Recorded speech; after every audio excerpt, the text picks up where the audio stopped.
Intéressant, vraiment. Le 21 et le 21 et le 21. Je pense que c'est là. C'est quoi le 2 ou 3 fois. Là, frontière d'attente.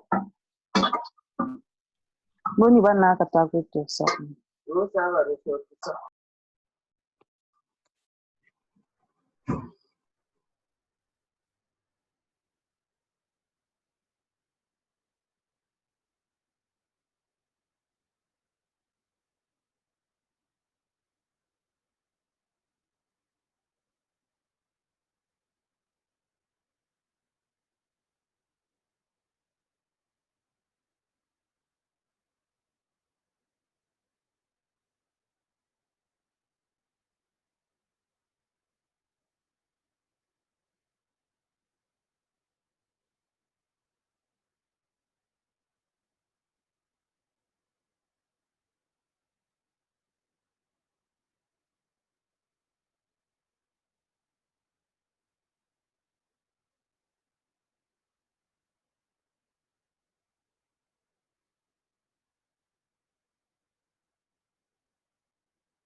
Bonjour à tous, je suis Ménard Makwezi. Alors, je serai l'hôte de cette conférence. Donc, il est 17h30, donc 16h30 à Brazzaville. Une fois de plus, je vous salue. Je pense qu'on a assez du monde pour commencer. Est-ce que tout le monde me reçoit? Le son est bon chez tout le monde? 5 sur 5, oui. Ok, merci. Donc, la petite règle pour que nous puissions évoluer serait juste de mettre le micro en mute, c'est-à-dire bloquer le son pour qu'il n'y ait pas des échos quand on va se mettre à parler. Très rapidement, on va aborder le premier point. Je pense que vous l'avez tous reçu par mail. Vu que l'actualité, nous sommes sur le coronavirus. C'est vrai que sur la première réunion ou la première téléconférence, on avait abordé ça, mais cette fois-ci, on va revenir sur ça, mais pas de manière à trop s'attarder sur ça. D'accord? Pour ceux qui auront des choses à dire, il suffit juste de lever la main. Il y a quelque part sur l'application où c'est écrit plus et quelque part où on a écrit lever la main. Donc, quand vous allez appuyer sur lever la main, je vais voir ça et puis accorder la parole à tout un chacun. D'accord? Donc, on y va. La première question est de savoir qu'est-ce qui est le corona? C'est quoi le coronavirus? Est-il différent du SRAS ou c'est autre chose? Très rapidement, on va prendre les interventions. On a 1 minute 30 à chacun pour les interventions. Donc, essayons quand même de dire des choses avec un contenu, quoi.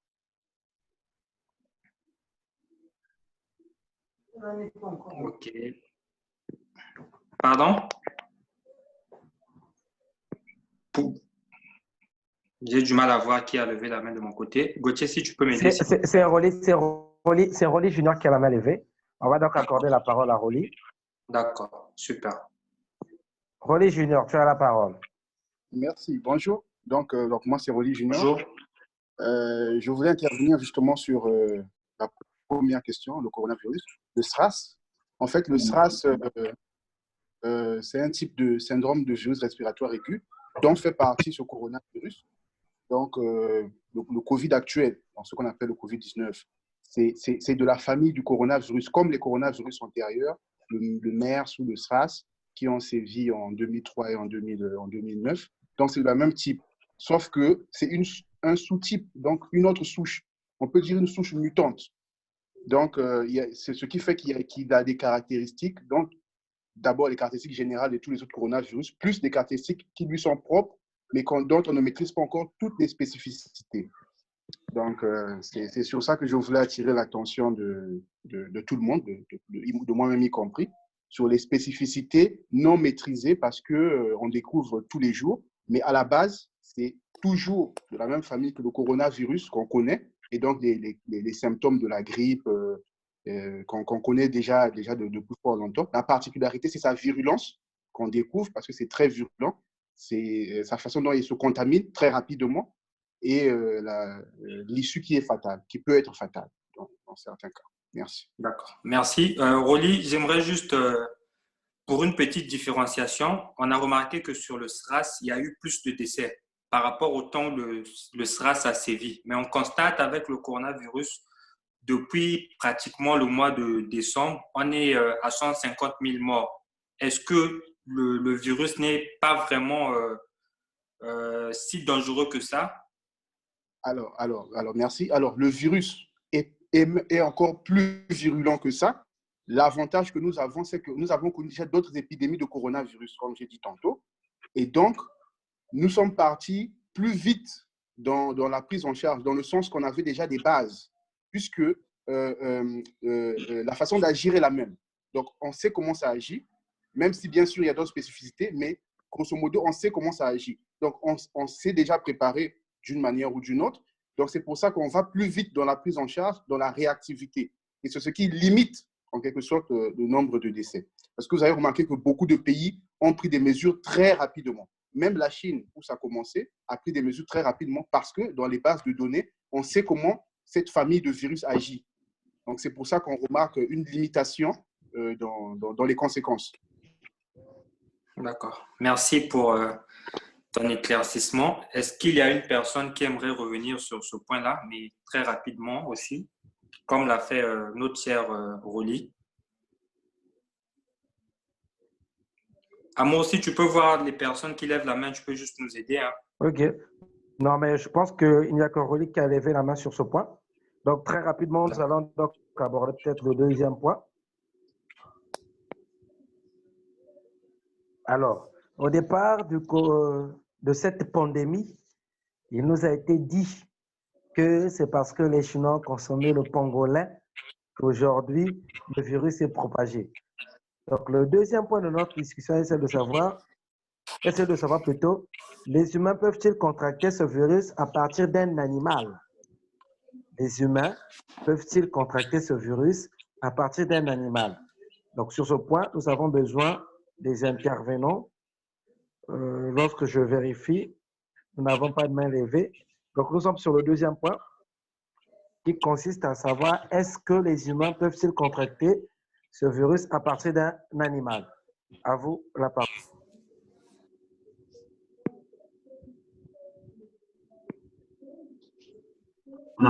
Si vous permettez, on a quand même vu l'inverse, je ne sais pas, au niveau de New York, je pense que vous avez tous vu aux infos, on a eu un animal qui a été contracté du coronavirus. Alors moi, la question que je me pose, je me réjouis qu'on ait des médecins parmi nous, est savoir si, parce que l'hypothèse du pangolin jusqu'à aujourd'hui, ça reste comme, on va dire quoi, entre guillemets, je ne sais pas si ça a été confirmé ou pas. L'idée, c'est de savoir comment le coronavirus, nous sommes humains, nous sommes déjà, enfin, nous, la maladie est déjà parmi nous. Ça s'est retrouvé au niveau des animaux. Comment ça quitte l'état humain à l'état animal? Ça veut dire peut-être que l'inverse aussi serait quelque chose de possible. Je pense que le docteur Oli peut nous éclairer là-dessus. Comment ça se fait qu'un animal soit contracté? Et comment j'ai la parole. l'animal pour être contracté? Est-ce que j'ai la parole? Oui, vous avez la parole, docteur Oli. Oui, tu as la parole, Oli. Vas-y. Merci. Donc, jusque-là, on est sur des hypothèses. Donc, ça a commencé sur les marchés des animaux en Chine.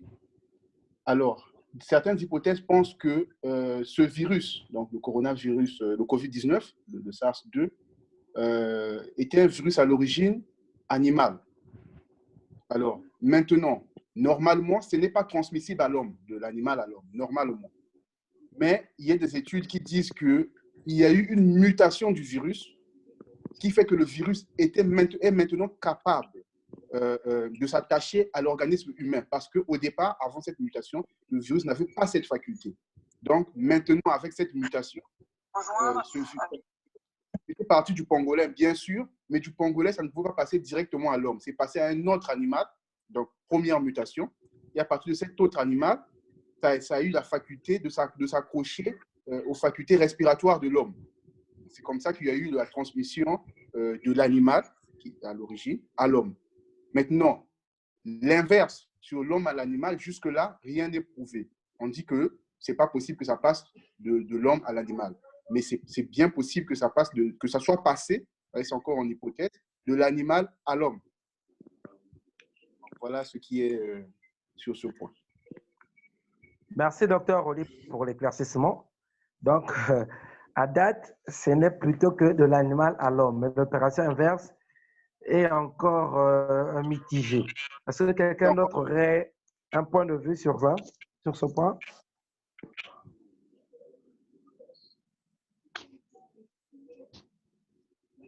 Il y a M. Dorgeli qui a Je ne vois aucune main levée. M. Dorgeli. Pardon? M. Dorgeli a sa main levée. M. Dorgeli, vous avez la parole. Oui, merci déjà. Bonjour. En fait, moi, ma préoccupation réside en la transmission en tant que telle. Alors, docteur Oli nous a expliqué que ça reste une hypothèse, d'accord? Mais si jamais cette hypothèse est avérée, moi, je voudrais bien comprendre comment ce virus est passé de l'animal à l'homme. Est-ce que c'est en consommant cet animal ou est-ce au travers de certaines sécrétions de l'animal que l'homme a pu contracter ce virus? Donc, je voudrais que ce point soit éclairci, si possible.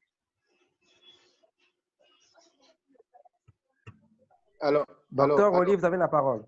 Merci. Alors, il faut savoir que en consommant bien sûr un aliment infecté par le virus, on peut contracter le virus. Mais si cet aliment est bien cuit, normalement, on ne devrait plus contracter le virus. Donc, l'hypothèse la plus probable, c'est qu'il y a eu transmission de cet animal ou de ces animaux à l'homme.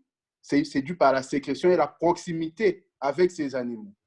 Il y a plusieurs types de sécrétions. Ça peut avoir les défécations de ces animaux. Sachant que aujourd'hui, on pense même que ce virus est résistant dans l'air ambiant, à un certain périmètre bien sûr, mais est résistant à l'air ambiant pendant au moins 3 heures du temps et donc peut facilement être respiré, inhalé par l'homme. Vous comprenez que si on est en contact avec un animal porteur du coronavirus, il est facile pour l'homme de contracter ce coronavirus. Okay. Mais une fois de plus, c'est un virus de la même famille que les autres coronavirus. Et s'il est passé de l'animal à l'homme, c'est parce qu'il y a eu mutation dans les propriétés du génome de ce virus. Merci, docteur.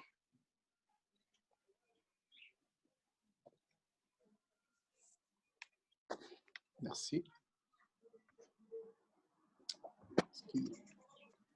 Est-ce qu'il y a un autre point?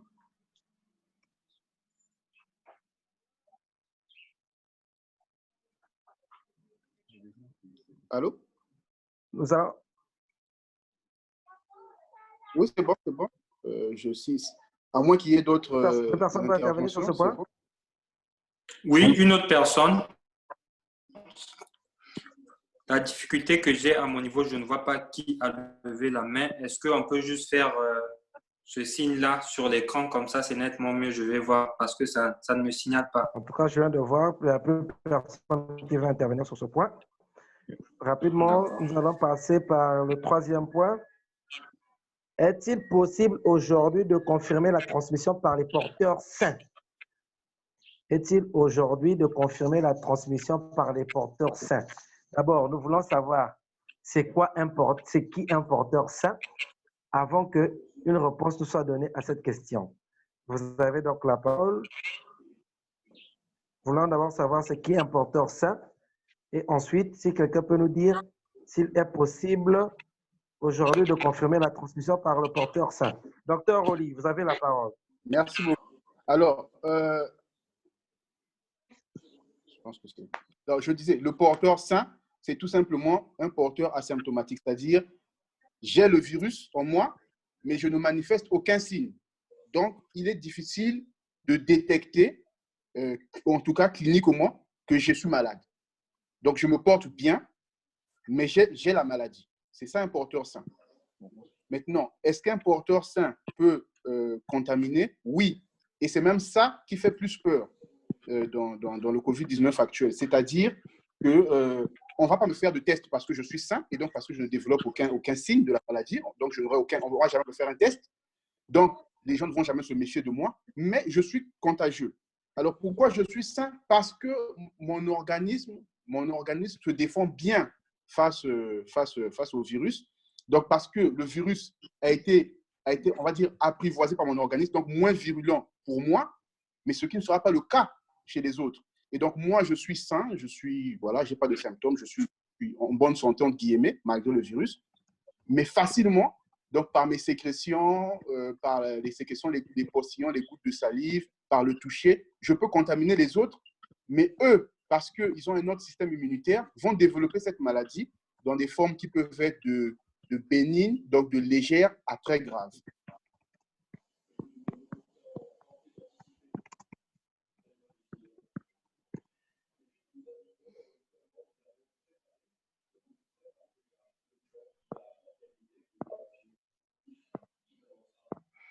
Il y a un problème de son apparemment. Tout le monde arrive à recevoir le son? Oui. Oui.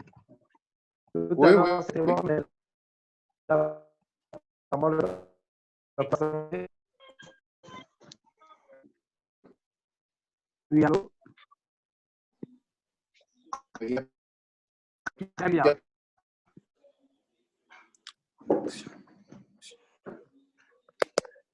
Nous sommes donc sur le point des porteurs sains. Apparemment, le docteur Oli vient de nous quitter. Est-ce que quelqu'un a quelque chose d'autre à nous ajouter là sur le point sur les porteurs sains? Est-ce que vous avez eu tout mon message sur les porteurs sains et la transmission? Oui, oui. Oui, c'était intéressant, très intéressant. Merci beaucoup, docteur Oli. D'accord. Quelqu'un aurait-il un mot à nous ajouter là-dessus?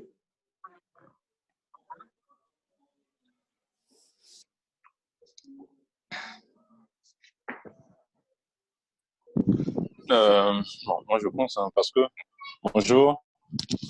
Bonjour. Oui, en fait, moi c'est Lord Ngalion. En fait, je rejoins un peu l'idée de Dr. Oli parce que je pense déjà qu'il a tout dit. Et puis il y a juste un truc que j'allais soulever, c'est sur la dangerosité en fait des porteurs sains. Parce que les porteurs sains, je crois bien qu'au niveau d'Afrique, les porteurs sains, bon, ça n'a pas encore été vraiment prouvé, mais les porteurs sains se trouvent beaucoup plus en Afrique. Beaucoup plus en Afrique, là où se trouvent également les difficultés sur les tests de Covid. Parce que récemment, on avait trouvé quelque chose de 6 cas. Si je crois bien à ce que le docteur m'avait dit, on a trouvé quelque chose de 6 cas en une journée. 6 cas des porteurs asymptomatiques, en fait. Donc, je crois que bon, c'est un peu ça, à mon avis. Sinon, je rejoins toujours l'idée de...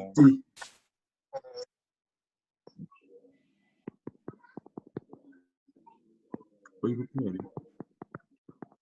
Oui, sinon, je rejoins un peu le docteur Oli, en fait, sur son explication sur les porteurs sains. Sinon, c'est juste un peu dangereux, en fait, les porteurs sains. Et c'est ça ce qui fait en sorte qu'il y ait plusieurs cas, en fait, les porteurs asymptomatiques, en fait. Voilà, c'est juste ça, en fait. C'est ça mon intervention. Ok, merci beaucoup, Dan. Merci beaucoup. Je pense que nous sommes donc suffisamment éclairés aujourd'hui en ce qui concerne les porteurs sains et le risque de transmission que comportent donc ces porteurs sains-là. Car aujourd'hui, ici au Congo surtout, le cas des contaminations sont en train de galoper jour après jour. C'est tout simplement parce qu'il y a beaucoup de porteurs sains au niveau du Congo. Donc, nous allons entamer déjà la deuxième partie de notre discussion. Je tenais à vous rappeler que nous avons des invités, Monsieur Audacieux, Madame Marcel Malanda, et normalement le docteur Rodé, qui sont là, donc nos invités, qui vont intervenir normalement dans la troisième partie.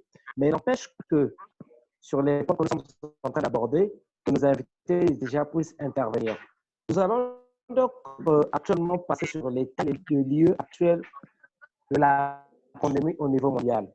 Là, sur notre discussion, nous avons des leaders qui sont aux États-Unis, qui sont en France, en Côte d'Ivoire d'ailleurs. Donc, c'est un peu de l'état de lieu actuellement de la pandémie dans le monde en général et dans les différents milieux où nous vivons en particulier. Donc, vous avez la parole.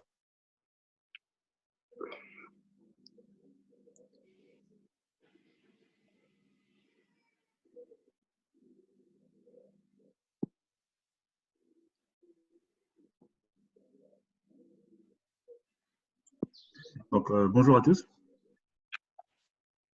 Bon, moi, je suis aux États-Unis. C'est comme vous avez pu le remarquer. Actuellement, on est on est en train de passer des moments très, très difficiles, d'ailleurs, comme le reste du monde. Au niveau de New York, qui est notre centre où il y a des pics actuellement, les chiffres sont quand même en train de baisser. Je suis actuellement au Michigan et ce n'est pas demain, je pense, que les choses reviendront un peu à la normale. C'est vrai que notre président est en train de penser de réouvrir l'économie, on va dire, d'ici mi du mois prochain, donc à partir du 15-16 mai. Et là encore, ce n'est pas une décision, on va dire, qui va s'appliquer à tous les États. Donc, il a donné la liberté à tous les États de réouvrir les économies de façon individuelle parce que tous les États ne sont pas infectés de la même façon. Donc, le gouverneur qui pense que par rapport à ce qui se passe chez lui, il pense que l'économie peut être réouverte, bah, il pense qu'il peut réouvrir l'économie. Mais sinon, il est en train d'inciter à ce que les gens reviennent à la vie normale, ce qui est quand même un peu suspicieux parce que ce n'est toujours pas revenu à la normale. Les gens, les cas ne font qu'augmenter. Tous les jours, il y a des nouveaux cas. Et d'ailleurs, on est confiné comme le reste de tout le monde. Il n'y a que les grosseries qui sont ouvertes, donc les supermarchés et tout ça. Toutes les activités non essentielles, les boutiques, tout ce qui va avec sont fermés. Donc pour le moment, on essaye de vivre comme ça. Et les supermarchés, même ont des heures spécifiques où une certaine tranche d'âge peut aller pour faire les achats. Par exemple, on peut aller des supermarchés qui étaient ouverts 24 heures sur 24. Actuellement, ils ferment autour de 20 heures.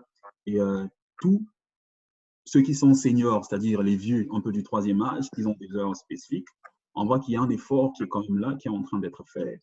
Et je pense qu'aussi longtemps qu'on continuera peut-être à suivre ces mesures-là à la lettre, peut-être que d'ici, on va dire, 5, 4 mois, on va essayer de voir un semblant de normalité. Donc voilà comment ça se passe ici chez nous.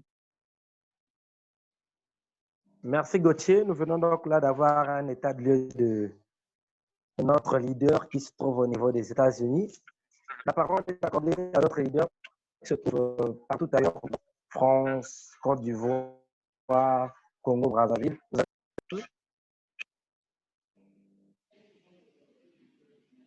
Je voulais prendre la parole. Oui, je vois. Mais chef MC, là, il faut faire parler tout le monde. Hein. Il y a des gens qui sont là, on veut bien savoir comment ça se passe chez eux. Oui, malheureusement, je vais être obligé de parler de monde. Docteur, quelqu'un qui voudrait prendre la parole? Il y a, je crois, oui, je voulais prendre la parole. Saël Yidika qui veut dire quelque chose. Donc, on va l'accorder, c'est 1 minute 30. L'état de lieu de là où elle se trouve. La ville, le quartier, Tu peux enlever le mute, ouais. Merci pour Nettement la mieux. parole. Bon, j'ai pas grand-chose à dire. Je suis aux États-Unis comme le frère Gauthier. Et ce qu'il a dit, je rejoins ce qu'il a dit sur les supermarchés, le nombre de personnes à l'intérieur. Donc, nous sommes en train de vivre comme ça avec le corona. Mais bon, chez moi, dans le Maryland, je pense que nous sommes à 2000 ou 3000 cas comme ça. En fait, je ne regarde même plus les informations parce que ça me stresse trop. Donc, je ne fais plus trop attention à ça. Mais sinon, certaines compagnies ont fermé, les gens ne travaillent plus. Donc, tu es obligé de trouver un autre travail. Mais même quand tu travailles, ce n'est pas sécurisant parce que tu es en contact avec les gens. Donc, c'est un peu ça.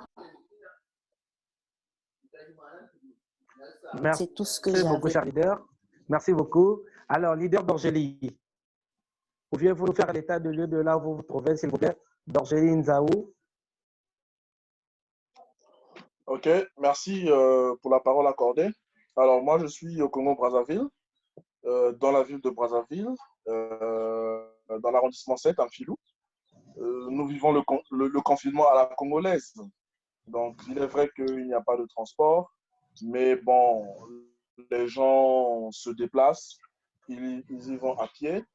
Bon, nous savons que les marchés ne sont plus ouverts que pendant 3 jours dans la semaine, donc le lundi, le mercredi et le vendredi. Donc, quand les marchés sont ouverts, en tout cas, les gens se ruent pour se réapprovisionner. Parce que nous savons tous qu'au pays, il est difficile de faire des provisions avec l'électricité qui n'est pas stable. Donc, les gens ne font que le minimum. Et puis, il y a aussi le côté financier qui pose problème. Donc, mais tant bien que mal, on essaie de faire avec. On essaie de faire avec.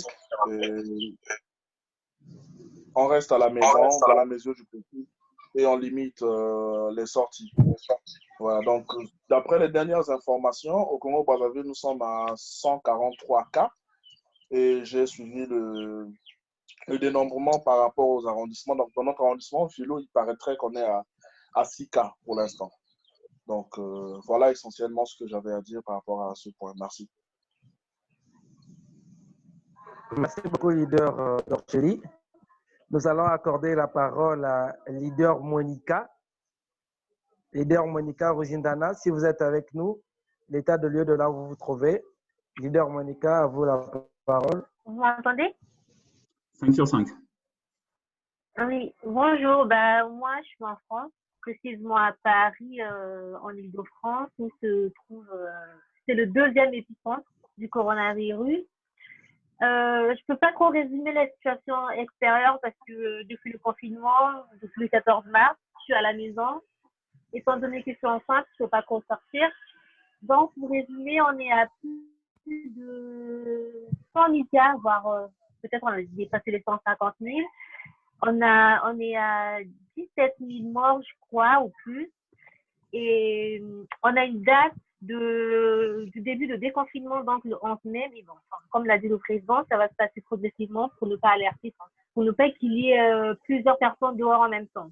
Mais au moins, on a une date. Il y a beaucoup d'activités qui sont en arrêt, donc les grandes entreprises, la majorité nous sommes en télétravail. Et bah, c'est comme aux États-Unis, pour les courses, enfin, on a des horaires, du coup, il faut respecter les horaires, il faut avoir des attestations, enfin, il faut sortir vraiment pour le minimum, par exemple, pour aller faire des courses. Et mentionner une durée, par exemple, si tu vas aller faire du jogging, tu es obligé de sortir avant 10 heures et après 19 heures. Et ça pour une durée de 1 heure, pour limiter que les gens ne soient pas trop dehors. Et pour les courses, bah, ce sont les personnes âgées, les femmes enceintes qui sont plus privilégiées. Mais il conseille vraiment de rester chez soi, ne sortir que pour le minimum, peut-être 1 heure. Enfin, après, les Français sont vraiment très indisciplinés. Donc là, avec le beau temps, on voit quand même certaines personnes dehors. Mais je dirais que là, ça va mieux. Hier, apparemment, ils ont dit en réanimation, ça allait un peu mieux. Il y avait moins de personnes en réanimation. Il y avait quand même 2 lits disponibles. Donc, pour le moment, enfin, ils essaient de maintenir, mais on a toujours le nombre de cas qui surviennent tous les jours, comme dans tous les pays. Mais pour le moment, la situation extérieure, je ne peux pas trop dire parce que j'y vais pas souvent dehors. Donc, je ne connais pas trop ce qui se passe dehors. Mais tout ce qui est activité, ça va reprendre à partir du 11 mai, mais seulement pour les entreprises. Pour les entreprises comme des restaurants, des restaurants, les festivals, tout ça, qui rassemble des gens, ça va rester fermé jusqu'à nouvel ordre. Voilà à peu près la situation en France. Merci beaucoup, leader Monica. Je pense que leader Monica vient déjà d'introduire notre point suivant. C'est sur le respect des barrières. Alors, leader Willy Mbombo, comment se passe le respect des gestes barrières là où vous vous trouvez? Merci. Merci beaucoup. Déjà, je suis à Kombo précisément, à Brazzaville, à Kombo, quartier Kombo. Et déjà, il faut noter que les gens ne respectent pas vraiment. J'étais tout à l'heure à l'extérieur, sur la grande avenue. J'ai remarqué le non-respect des mesures barrières. Les gens ne respectaient pas la distance d'un mètre. Et les gens marchaient tout en étant près de l'autre. Et ce que j'ai remarqué de positif, c'est que dans le quartier où je suis, les gens sont en train de se concevoir des masques, sont en train de concevoir des masques à tissu. C'est quelque chose de très bien et à noter et à signifier dans ma zone, dans mon quartier.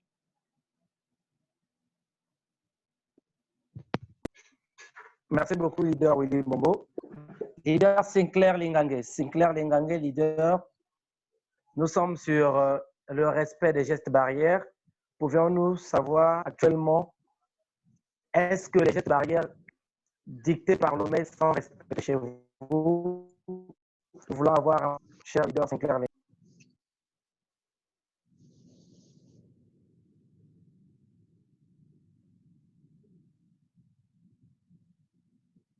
Apparemment, le leader Sinclair n'est pas avec nous. Nous allons vite fait passer à leader Ludoxia. Non, c'est bon, il est. Ludoxia Franchi. Le respect des gestes barrières. Bonjour Le à leader tous. Sinclair, apparemment, est là. Et on y va, la parole. Écoutez, bonjour. Bonjour. Moi, je suis aux États-Unis, à Michigan. Bon, dans mon quartier ici, on ne respecte pas. Vraiment, les gens ne respectent pas les barrières. Tous les jours, il y a des gens dehors, ils font leur barbecue. Donc, c'est pas prudent, surtout de sortir. Depuis que je suis confinée, c'est pas prudent ici. On ne respecte quasiment rien.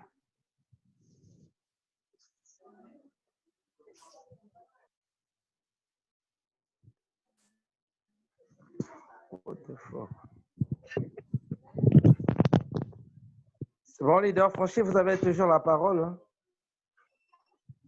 J'ai cru comprendre qu'elle avait fini, apparemment. Je sais pas. Oui, oui. J'avais fini. Ah, d'accord. Ah, merci, merci. Nous allons donc accorder la parole à un leader audacieux. Monsieur Audacieux, c'est vrai que vous êtes notre invité, mais nous voulons quand même savoir à votre niveau les gestes barrières, là où vous vous trouvez. Est-ce que les gestes barrières sont vraiment respectés? Qu'est-ce que vous reprochez aux personnes qui sont dans l'environnement auquel vous vous trouvez? Monsieur Luc Audacieux.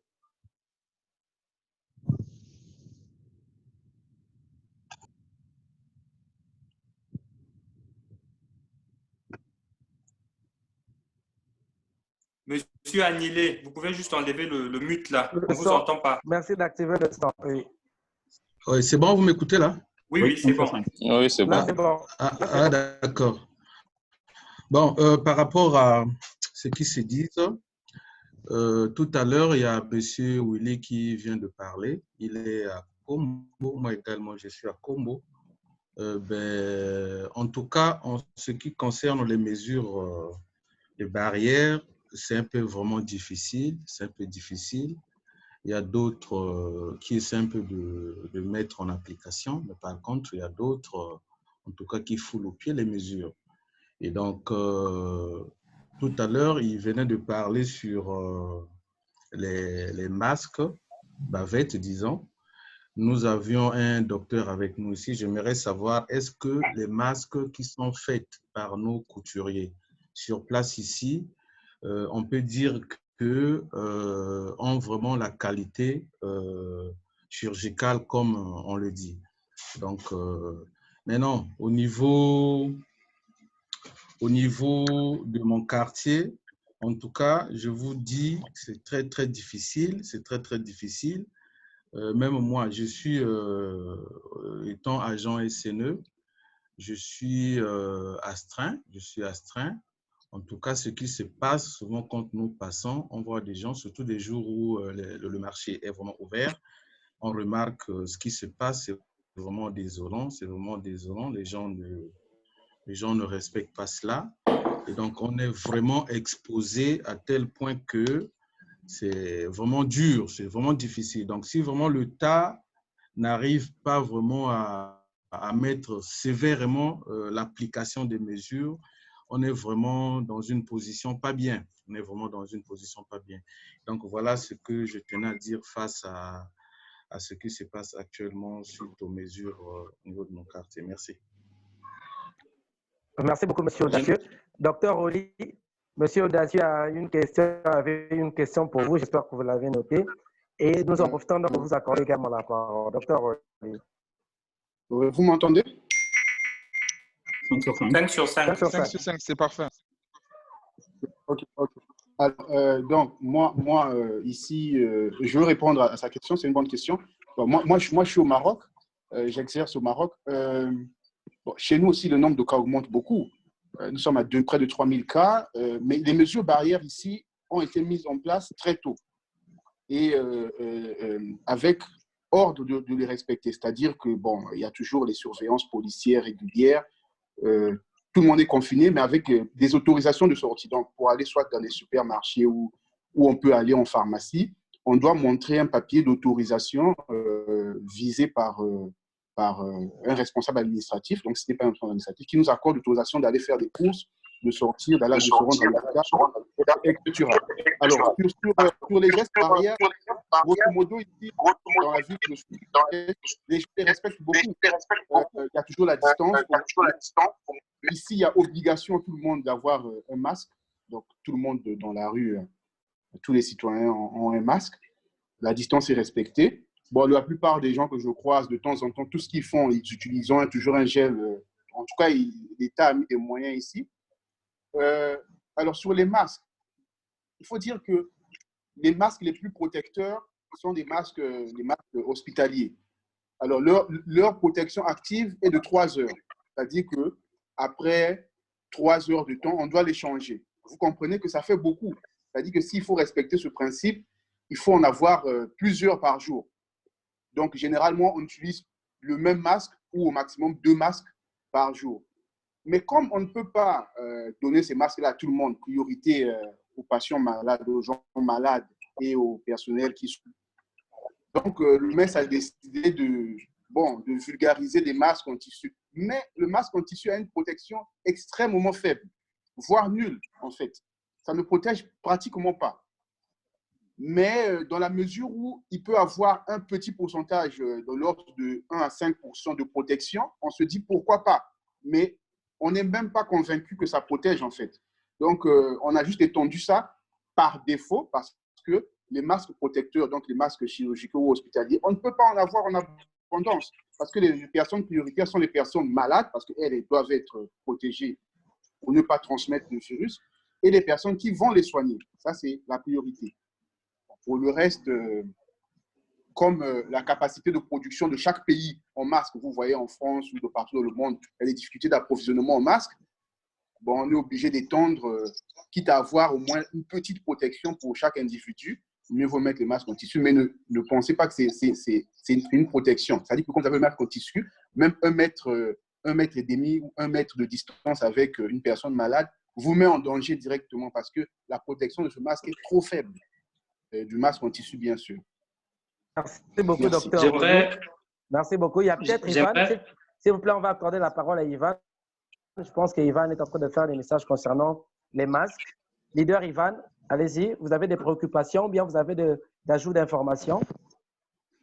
C'est peut-être pas une préoccupation, mais c'est l'intervention du docteur Olvi qui m'a en même temps surpris, mais c'est très intéressant venant d'un docteur. Mais ma question, c'était juste de savoir, donc, peu importe la qualité de fabrication, le masque en tissu n'est pas une réelle protection. C'est bien ça, docteur Olvi?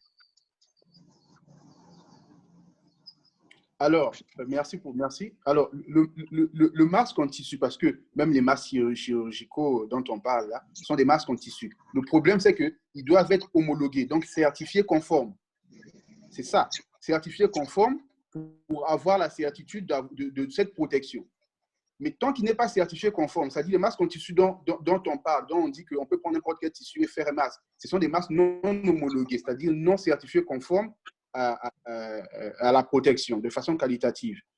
Donc, ce genre de masques-là, qui n'ont pas cette certitude de protéger, ont une protection trop faible. C'est-à-dire que moi, puisque maintenant on voit des tutoriels sur YouTube, comment fabriquer un masque à la maison, il suffit de prendre un tissu, mais cette façon de faire va nous donner une protection trop faible. C'est-à-dire le risque n'est pas grandement modifié. C'est-à-dire qu'on est toujours exposé avec ce genre de masque.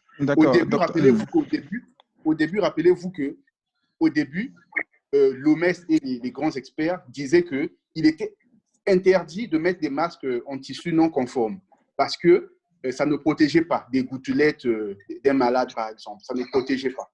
Aujourd'hui, ils ont dit de le faire parce qu'ils ne peuvent pas fournir des masques conformes à toute la population. C'est pour ça qu'ils ont dit, même si ça ne protège pas, mais la petite protection qu'il y a, il mieux vaut laisser. D'accord, docteur.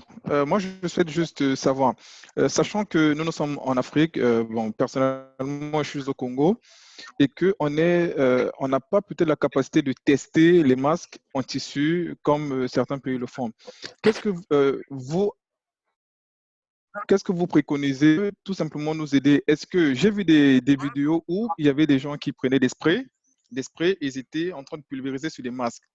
Est-ce que nous, à notre niveau, on peut vulgariser ça pour se dire, OK, c'est un moyen pour nous de tester la fiabilité d'un masque en prenant tout simplement un spray, essayer de le pulvériser, voir si de l'eau peut traverser ou quelque chose comme ça.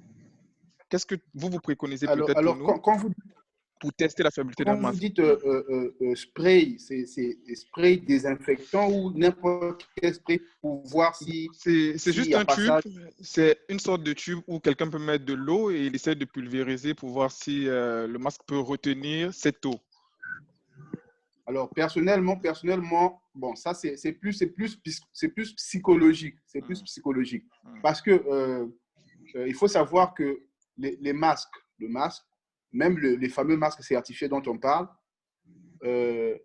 dès qu'il est au contact d'un virus, bien sûr, il nous protège, mais le virus reste sur le masque. Donc, dès que nous-mêmes nous touchons le masque, le fameux masque, on a des risques d'être contaminés. C'est pour ça qu'on dit qu'il faut souvent changer. Alors maintenant, la méthode, c'est vous qui m'informez, par les citoyens avec les sprays. Bon, ça, c'est vous qui m'informez. Mais moi, je ne pense pas que ça soit une méthode fiable parce que dans les tests parce que pour rendre certifié conforme, en fait, il y a plusieurs critères épidémiologiques et médicaux qui rentrent en ligne de compte pour définir que ce masque est protecteur ou pas vis-à-vis du virus. C'est pas juste vis-à-vis d'une projection qu'on peut faire sur le masque, c'est vis-à-vis du virus en fait. Parce que dans ces masques chirurgicaux sont imprégnés de produits. C'est pour ça qu'on dit qu'ils sont actifs que 3 heures au bout duquel il faut les changer parce que l'efficacité de ce produit protecteur dans ces masques ne dure qu'un certain nombre de temps très limité. Donc c'est dans ce sens-là. Mais normalement, même si on fait un spray sur un masque en tissu ordinaire, ça ne devrait pas, ce n'est pas protecteur, tant que ce n'est pas certifié. Très rapidement, j'aimerais juste revenir sur ce que le docteur vient de nous dire par rapport au masque en tissu. Donc, actuellement, je suis en France où le président a déclaré qu'à partir du 11 mai, il faudrait qu'on distribue à tous les Français, sinon toutes les personnes vivant en France, des masques grand public, des masques en tissu. C'est vrai que certes, l'efficacité n'est pas la même que celle du fameux masque FFP2 ou encore du masque chirurgical. Mais ce qui est bien avec ça, ça nous évite de projeter nos postillons aux autres. C'est vrai que ce n'est pas vraiment efficace, mais le souci, c'est de diminuer juste le taux de virulence du virus, quoi. C'est vraiment pas trop efficace, mais ça nous évite juste de pas, si on est contaminé, par exemple, quand on postille, que ça n'aille pas chez les autres. Et puis, ce genre de masque, c'est un masque que tu peux utiliser à tout moment. Donc, il suffit juste de bouillir à 60 degrés, parce que les gens ils disent, et puis tu peux le réutiliser. Mais sinon, en termes d'efficacité, ça ne te protège pas contre le virus. Mais ça t'empêche des postillons aillent chez d'autres personnes. Merci beaucoup. Nous allons accorder la parole au leader Gracien Ngoma. Le leader Gracien Ngoma qui a sa main levée depuis un moment. Leader, vous avez la parole. S'il vous plaît, les autres prières. Vous levez la main déjà. Gracien Ngoma, vous avez la parole. Oui. Le Covid-19 est le problème chronique. Je pense aux milliers de nations sur la Terre en tout temps. Allô? Nous avons du mal à écouter un leader Gracien Ngoma. Nous vous écoutons de très loin. Ah, allô? Là, c'est bon? Là, c'est bon. Oui, là, c'est bon, oui. Ok, en fait, le point que nous avons est sensible du point de vue où aujourd'hui, on a plusieurs types de masques sur le marché. Il y a des masques, c'est vrai, qui sont certifiés conformes, qui sont vendus dans le laboratoire, qui sont vendus dans les pharmacies. Du point de vue social, il n'est pas possible d'acheter pour chaque 3 heures un masque. Du point de vue scientifique, aujourd'hui, on écoute des laboratoires, des pharmaciens, le ministère de la Santé qui dit qu'on peut utiliser ces masques en tissu, mais on ne dit pas de quelle panne, ce qui signifie n'importe quel couturier qui prend son panne, qui le conçoit, il le fait, et il y a un problème. Quand vous mettez ce caoutchouc sur ses oreilles, vous avez mal aux oreilles, et ça sera un autre problème. Et c'est juste des masques qui nous permettent d'éviter de distribuer le virus. Mais le plus important, est-ce que c'est d'avoir ce masque ou c'est d'avoir, de ne pas distribuer le virus? Celui qui est un porteur sain, il ne parle pas, c'est vrai, quand il parle, le masque bouge tout. Est-ce que les autres moyens qu'il a ne peut pas distribuer le virus? Il y a des porteurs sains. Le plus grand problème, c'est à ce niveau.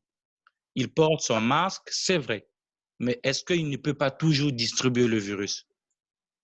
Et il y a certains internautes qui disent que ces masques, ça ne sert presque à rien. Donc, on est confus et la population est dans une grande confusion entre l'utilisation de masques et de quels masques. Et il y a peut-être dans la semaine, on a appréhendé un réseau qui ramasse les masques qui ont déjà été utilisés pour le réinjecter sur le marché. Et puis, c'est ça le problème que nous avons. En fait, ce sont des masques chirurgicaux, comme est en train de dire le docteur. J'ai vu des photos. Il y a des gens, ils lavent et puis ils le remettent sur le marché. Merci beaucoup, leader Gracia. On va accorder la parole vite au leader Runel. Vite fait, leader Runel Darnay. Vous avez la parole avant qu'on passe au point suivant, s'il vous plaît, vite fait.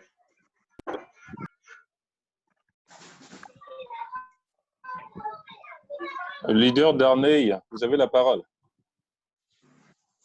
Accordé. Bon, le constat c'est pour le confinement. Moi, mon avis est simple. Je pense que le confinement que le président public a décidé, c'est une bonne initiative. Mais le problème, c'est que les gens ne respectent pas les barrières. Les barrières de ceux-là qui font que les gens qui portent les caches. Les cache-nez sont là. Le porter les cache-nez, c'est un moyen efficace pour protéger la population. Si je suis contaminé, je suis protégé, j'ai porté un cache-nez. Donc, c'est pas facile de contaminer. Je t'avais déjà dit ça. Déjà. Je te l'avais dit. Pardon? Je te l'avais dit. Non, c'est bon, vous avez la parole, leader. On appelle ça. Ça là, voilà. Donc, c'est bien, mais sans des cache-nez, c'est pas vraiment une bonne idée parce que les gens ne respectent pas les gestes barrières, ne respectent pas beaucoup de choses comme ça. Si vous partez par exemple dans des marchés, les gens sont serrés, coincés et je pense que ce confinement ne va produire rien de positif. La preuve en est qu'aujourd'hui, nous sommes pas bien il y a élévation des contaminations. Donc, les gens ne respectent pas cela. Moi, je pense que les gens doivent procéder par le port des cache-nez pour éviter la propagation du virus, en tout cas. Ça, c'est mon avis. Merci beaucoup, leader René.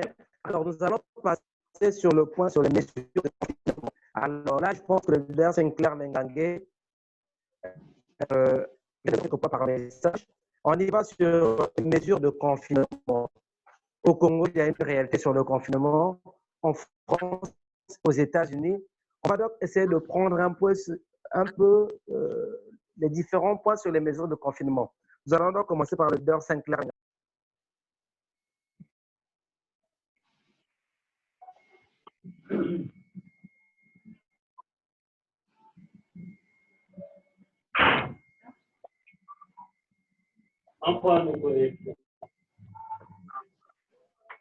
Sinclair Mengangue, cher leader, vous avez la parole.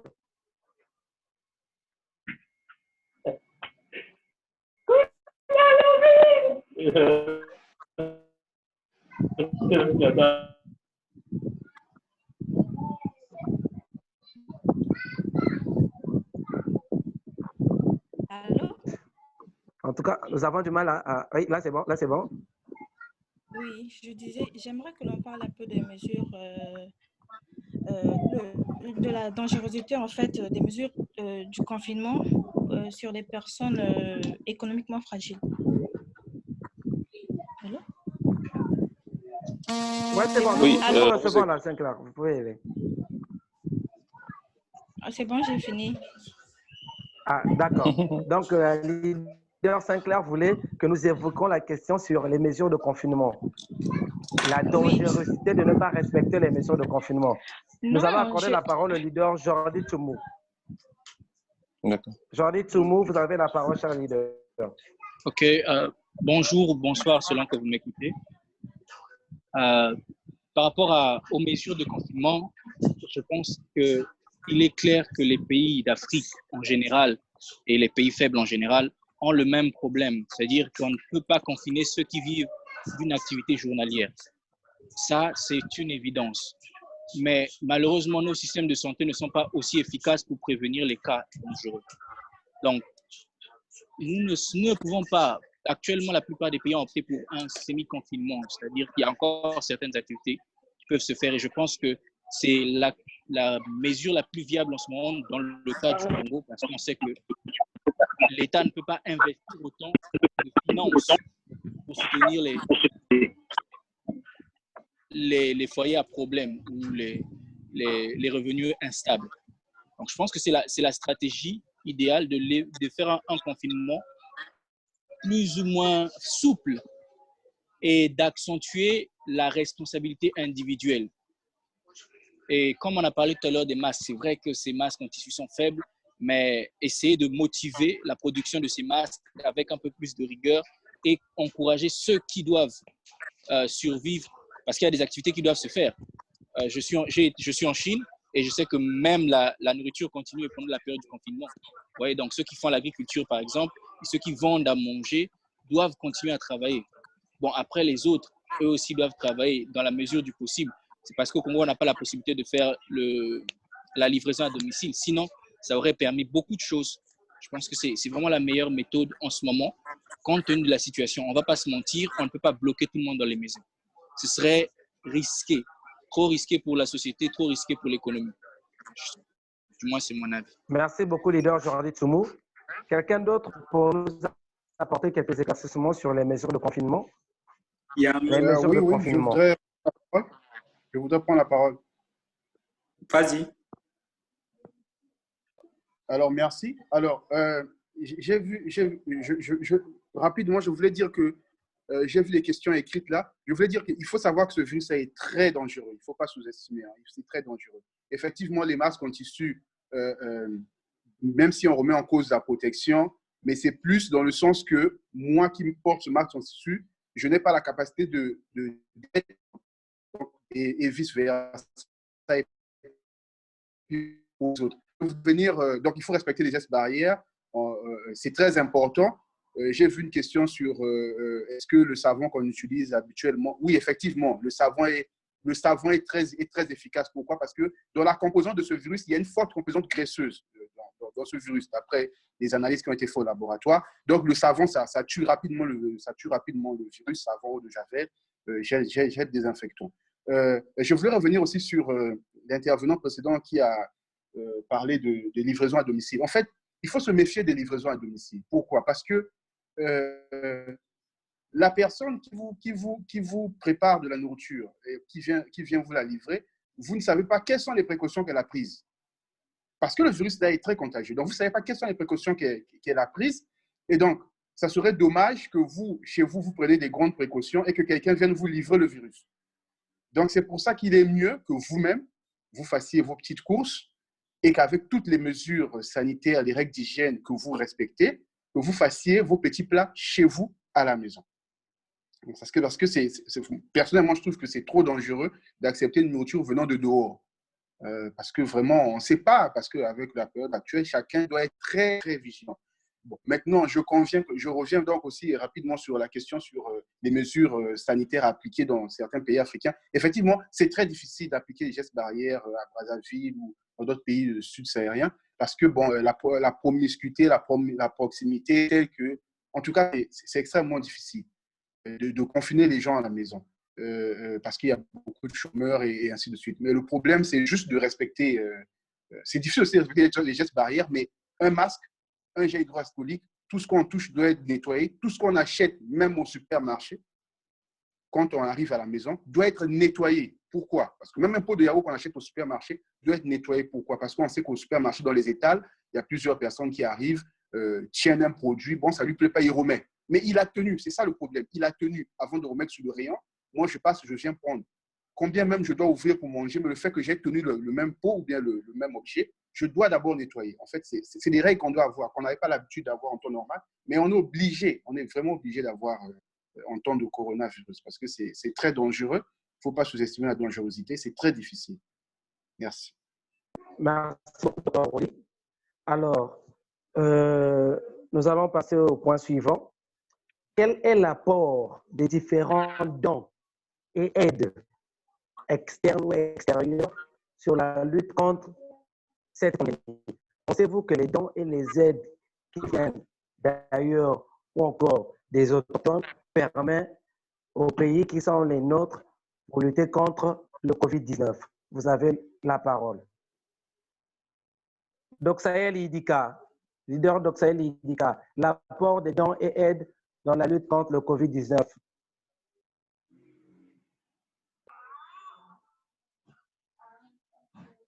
Allô? Oui, mon avis allô? sur les dons par rapport au corona, je pense que c'est une bonne chose. D'abord parce qu'il y a beaucoup de gens qui meurent de faim en Afrique. Tout le monde n'a pas les moyens de faire des provisions. C'est comme l'autre frère a dit, quand tu vas au supermarché, tu payes des choses, tu rentres à la maison, tu nettoies. Donc, c'est possible de le faire aussi en Afrique. Tu reçois un don, je ne sais pas si c'est un sac de riz, je ne sais pas, tu vas essuyer, tu vas essayer de désinfecter. Puis, c'est bénéfique, c'est utile, quoi. C'est utile et si on peut participer, ne fût-ce que le minimum, je pense que ça sera bien. Merci beaucoup. Madame Marcel Malanda, l'apport des dons et des aides dans la lutte contre le Covid-19. Madame Marcel Malanda, merci. Oui, bonjour. Moi, je pense que ça sera une très bonne initiative quand même que les quality leaders puissent s'organiser quand même pour apporter des dons d'une façon ou d'une autre, autant soit peu, vis-à-vis des familles démunies. Le dragon, là, vous Aujourd'hui, le fait d'apporter non plus qu'un peu de sucre, un peu de riz aux familles démunies, pardon, je pense que ça va beaucoup les aider. Parce que les jours où il n'y a pas de marché, par exemple, ces gens-là n'ont pas forcément les moyens de se nourrir correctement. Et je pense qu'avec un peu de sucre, un peu de riz, un peu de sel, ça pourra les aider d'une façon ou d'une autre. Voilà. Merci beaucoup, Madame Marcel Malanda. Leader d'Orgeline Zaou. Vous avez quelque chose à compléter? Allez-y. Leader d'Orgeline Zaou. Aujourd'hui, la Chine, qui était l'épicentre de la maladie, a combattu, a pu réduire à force de cette maladie. Nous savons tous que la Chine n'a pas pu recevoir les dons et les aides. Alors, pensez-vous que les pays qui sont les nôtres, les dons et les aides peuvent nous permettre d'éradiquer cette pandémie? D'Orgeline Zaou. Ok, merci beaucoup. Alors, mon intervention se situe à deux niveaux. Le premier niveau, c'est au niveau gouvernemental. Moi, je ne suis pas contre le fait que nous recevions, enfin, que les gouvernements africains reçoivent des dons venant de l'extérieur ou même de l'intérieur du pays. Comme nous suivons aux informations, il y a tout un défilé à la primature de tous ceux qui passent déposer des dons. Mais le vrai problème et le réel, c'est la gestion de ces dons-là. Voyez-vous, parce que il y a une information qui circule actuellement, ça c'est je parle du cas du Congo, qu'il y aurait un problème au niveau de la gestion de ce dons. Et c'est même la raison pour laquelle le Premier ministre dernièrement avait suggéré quelque chose du genre que tous les donateurs aillent faire leurs dons directement, soit au trésor public ou encore dans les centres, que ça ne passe plus à son niveau. Et si cela est avéré, c'est simplement regrettable parce que comment on peut recevoir des dons et que les gens se permettent, en temps de crise, de mettre cet argent dans leur poche. Voyez-vous, maintenant, le deuxième niveau de mon intervention, c'est ce que le leader Jordi Bidika a suggéré. Si au niveau individuel, on peut penser le faire, aider nos prochains qui sont démunis, qui n'ont pas la possibilité de s'approvisionner ou de se nourrir correctement, ben, si on peut le faire, soulager un tant soit peu les autres à ce niveau-là, ben, on peut le faire. Mais le réel problème, pour ce qui est d'endiguer la pandémie avec les aides que nous puissions recevoir, moi, je pense que ce n'est pas impossible, c'est une bonne chose, mais il faut que nous puissions être conscients et gérer correctement cette chose. Voilà. Merci beaucoup, leader. Merci beaucoup. Nous allons accorder la parole au leader Céleste. Leader Céleste, vous avez la parole. Allez-y. Bonsoir. Bonsoir.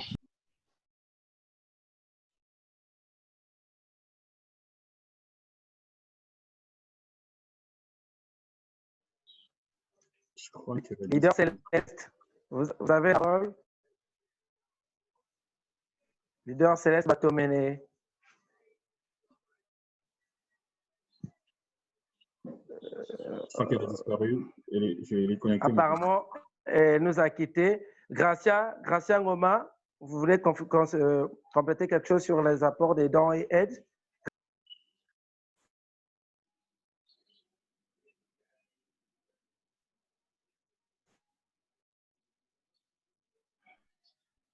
Allô? Oui, on te reçoit. Oui, allô? Ce qui est vrai, si les grands pays comme la Chine, les États-Unis, déjà la France, l'Italie et l'Espagne, avec les structures qu'ils ont, avec les moyens qu'ils ont, ils n'ont pas pu contenir la maladie ni éradiquer. Je ne pense pas qu'avec les dons que nous aurons, nous puissions éradiquer la pandémie. C'est totalement faux. Les dons que nous recevons nous permettent de gérer la pandémie, mais pas de les repousser. Déjà, on a un sérieux problème au niveau de la logistique, un sérieux problème au niveau de la gestion de ces dons. Jusqu'aujourd'hui, il y a même des centres hospitaliers qui n'ont même pas de thermoflash. Nous sommes à 2 semaines du confinement, à plus de 2 semaines de la pandémie. Il y a encore des hôpitaux qui n'ont pas de thermoflash. Et si tu es malade aujourd'hui, tu as le palu, tu manifestes la fièvre et la grippe, tu arrives au CHU ou dans n'importe quel hôpital avec, à 20 heures ou à n'importe quelle heure, on ne va pas te recevoir malgré la présence de ces dons. Ces dons-là, honnêtement, ces dons vont servir après le confinement pour les cliniques et les hôpitaux, pour ceux qui vont vendre. Et nous recevons les dons, mais nous vendons toujours les masques.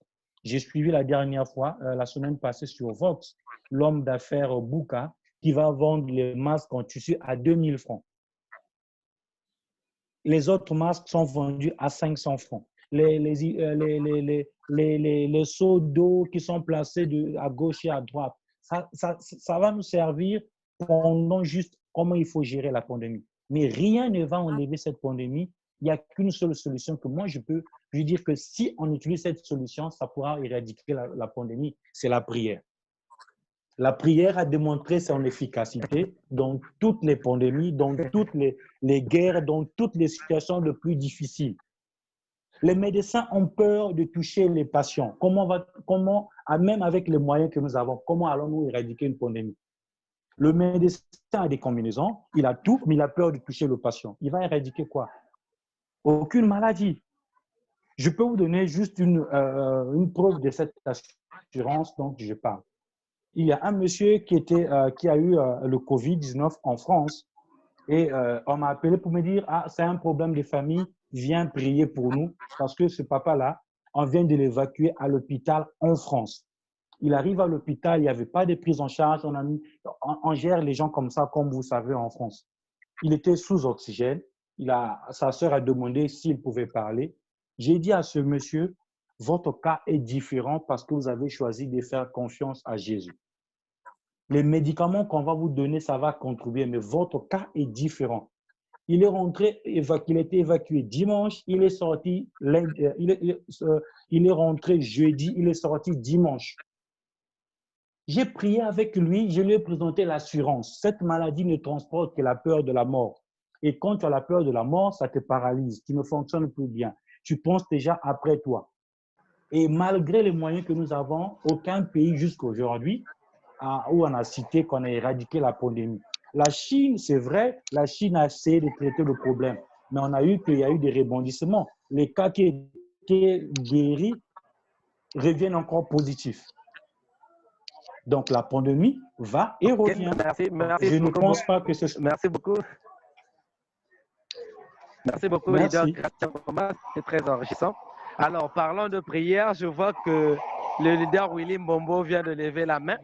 Mais nous allons accorder la parole à Itel S15. Il n'y a pas le nom c'est malheureusement Itel S15. Avant de passer au point suivant, Itel S15, vous avez la parole.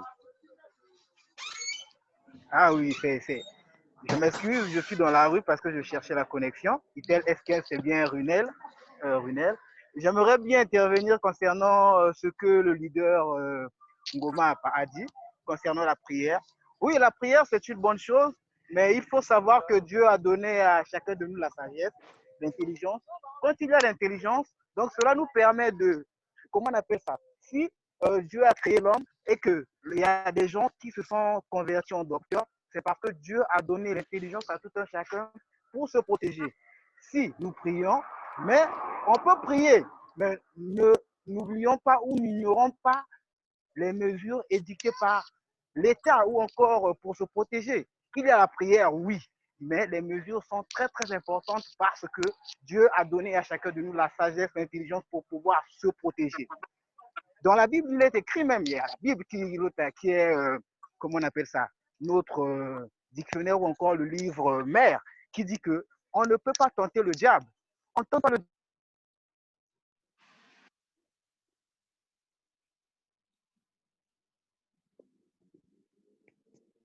Allô? Alors, en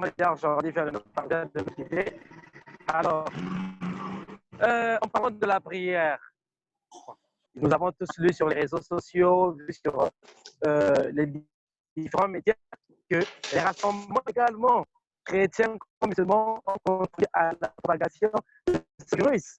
Mais nous n'allons pas nous y atteler. Nous allons passer. Nous avons vu que le président américain Donald Trump a dit qu'il va suspendre toutes les contributions vers l'Organisation mondiale de la santé, car pour lui, l'OMS n'aide pas les États membres à éradiquer cette pandémie.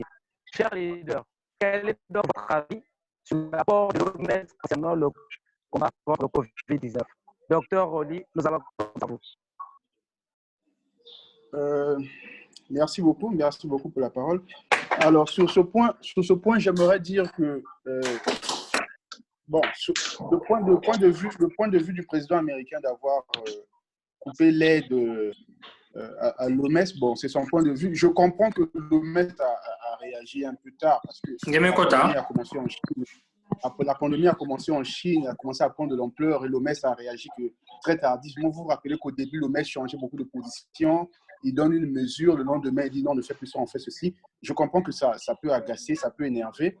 Mais bon, ce qui est sûr, c'est qu'actuellement, l'OMS joue un grand rôle pour essayer de contenir au maximum cette pandémie. C'est vrai qu'on ne peut pas toujours tout réussir. Malheureusement, bon, comme le mot l'indique, c'est une pandémie, donc on est tous débordés. Mais l'OMS a un rôle essentiel dans cette crise. Et les dons qui sont faits à certains pays très peu ou sous-développés par l'OMS sont nécessaires pour venir aux besoins. Parce qu'il y a des pays qui manquent cruellement de matériel pour faire face à ce Covid-19. Donc, ces pays-là ont vraiment besoin de l'aide de l'OMS. Et l'aide de l'OMS dépend de l'aide des États les plus riches. Bon, mais malheureusement, les États-Unis ont coupé leur contribution. Mais l'impact va se faire sentir au niveau des pays bénéficiaires, comme les pays d'Afrique, qui beaucoup de l'OMS. Parce que si l'OMS n'a plus de moyens d'aider ces pays, parce que lui-même, ses robinets sont fermés, les pays vont sentir la grande difficulté. Mais sinon, pour moi, l'OMS joue un rôle très essentiel, ne serait-ce que dans la prévention et dans la mise au point, la mise en garde des mesures, sur les mesures, de tout ce qu'il faut faire face à ce Covid-19. Matospi, ton point de vue sur le rôle de l'OMS dans la lutte contre cette pandémie. Matospi, vous avez la parole.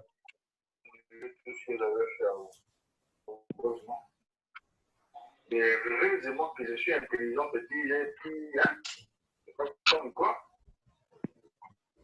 Et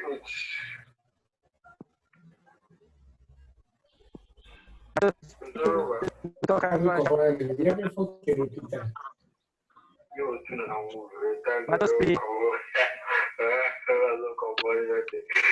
il n'est pas avec nous, je suis obligé de muter son micro. Ok. Leader Céleste Batomene, cher leader, le rôle de l'OMS dans la lutte contre le Covid-19. Céleste Batomene, vous avez la parole. D'accord. Concernant l'OMS, déjà, je ne vais pas trop les accuser, mais ils ont leur part de responsabilité d'abord. Je suis ici loin à Abidjan, je ne vois pas trop ce que l'OMS fait. C'est vrai qu'ils vont médiatiser, ils sont là en train d'attendre, ils sont passifs, ils sont en train d'attendre qu'on puisse trouver le remède. Mais vous ne pouvez pas dire que voici le remède alors que vous ne vous mettez pas, vous ne vous donnez pas les moyens pour pouvoir trouver le remède. On ne trouve pas. D'où même Donald Trump s'est fâché qu'il ne voulait plus investir dans cette fondation parce qu'on peut dire que c'est maintenant une fondation. Ils ne veulent pas aider. Aujourd'hui, si vous voulez aider, regardez les quartiers précaires parce qu'aujourd'hui, même les masques qui sont disponibles, ces personnes les revendent. Et il y a une catégorie de personnes, il faut savoir, qui ne peuvent pas s'acheter même un masque de 250 parce qu'en ce moment, ils sont confinés chez eux. Ils ne peuvent pas prendre 250 pour eux, représente parfois un petit déjeuner pour eux. Donc, ce qui revient à dire que si on s'attarde à dire que non, telle personne a donné du riz, telle personne a donné ceci, c'est pas de ça qu'il s'agit. Le Congolais aujourd'hui a toujours il est toujours là, il a toujours combattu pour sa famille. Il combat toujours pour sa famille pour trouver quelque chose à manger, même quand il n'a rien. Donc, moi, ce que je me dis, l'OMS devrait plutôt s'occuper du côté masque pour éviter une propagation de la maladie et trouver peut-être des gels. Le fait de les confiner à la maison sans rien ni masque, ça n'apporte rien en fait, ça n'apporte rien. Donc, c'est plus le côté masque, gants qu'ils devaient voir et puis des seaux, placer des seaux dans des coins où il y a des militaires, des gendarmes, vu qu'il y a un couvre-feu qui a été, je crois, qui a été mis au point. Il y a des militaires qui sont là et des gendarmes, je ne sais plus trop, pour qu'ils puissent se laver les mains. Parce que lorsqu'ils font leur truc de, par exemple, le couvre-feu le soir, et qu'il blâme ses enfants qui sont dehors jusqu'à 20h, 21h. Il touche ces personnes. Et ils réussissent, sont contaminés, ils ne le savent pas parce qu'on n'a pas l'appareil. C'est compliqué.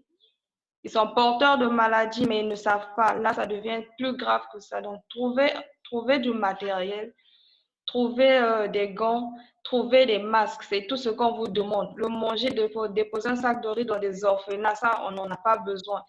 C'est vrai qu'ils ont faim, mais aujourd'hui, quand on crée un orphelinat, on doit avoir aussi des moyens. Il ne faut pas compter sur le gouvernement parce que c'est ONG. Donc, ce sont des organisations non gouvernementales. Ils n'ont pas envie.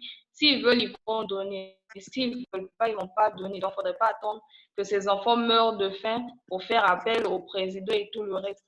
Donc, prenez soin de ces enfants, cherchez comment vous allez faire pour le manger. Et puis, on va essayer de demander de l'aide concernant les masques et autres.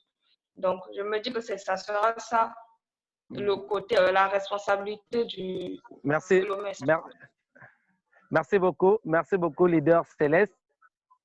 Alors, nous avons le leader Cheikh Samoura qui vient de nous joindre. Leader Cheikh Samoura. Cheikh, quel est votre point de vue concernant l'apport de l'OMS? Je pense que nous allons par vous avant d'accorder la parole à leader Cheikh Samoura. L'apport de l'OMS concernant le combat contre le Covid-19.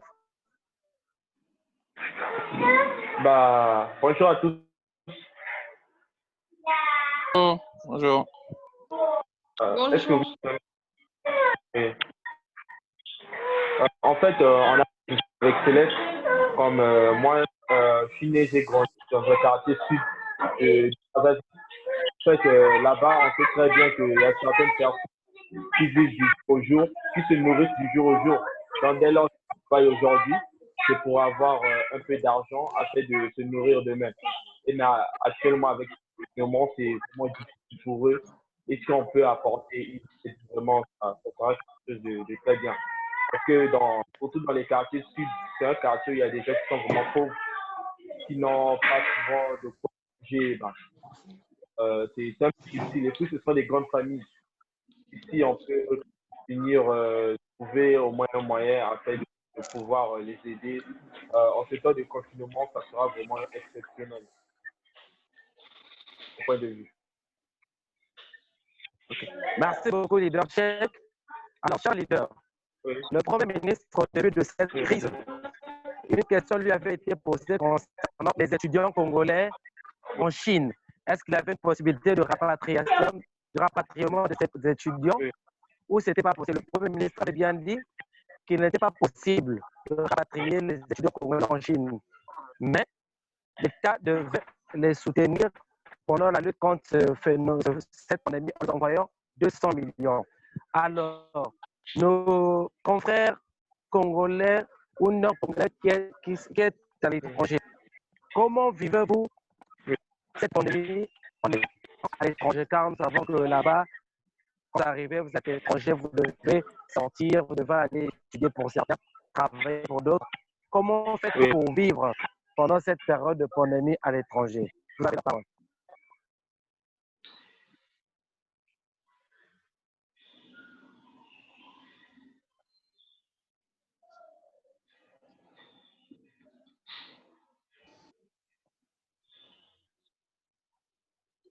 Eh bien, je peux parler. Je suis présentement en Chine et je vais dire que c'est pas évident, en tout cas, en fait, le début de la situation, parce que maintenant, ça s'est assez calmé.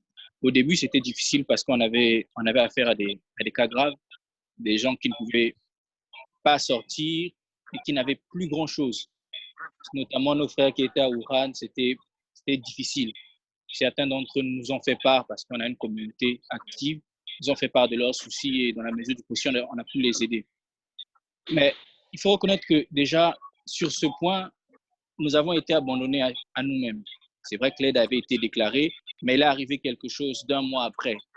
Vous voyez, lorsque la crise était au plus fort, on en était entre nous, abandonnés. Les parents ne pouvaient pas nous soutenir compte tenu de la menace qu'il y avait déjà là-bas et la crise financière au pays. Ça faisait que beaucoup vraiment ont souffert et ce n'était pas facile. Il y a aussi un avantage, c'est que pour ceux qui sont dans les universités, dans les dortoirs, certaines universités ont réduit les prix des plats de la cantine, voire donné certains repas gratuitement. Donc, ça a permis de pallier un peu à la situation. Mais dans la plupart des cas, ce n'était pas facile. Donc, il fallait apprendre à se débrouiller, il fallait apprendre à se battre par soi-même, sans l'aide de personne et avec une économie presque à l'arrêt. Donc, comprenez que ce n'était pas évident.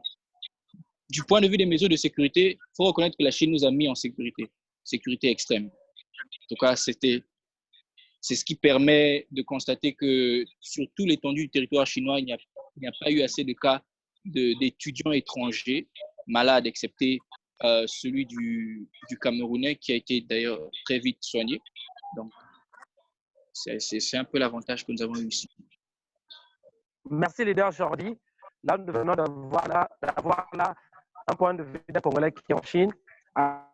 Alors, ceux qui sont en France, quelqu'un peut nous dire un peu comment vous êtes en train de vivre en cette période de confinement et de pandémie là-bas en France? Quelqu'un de la France pour prendre la parole?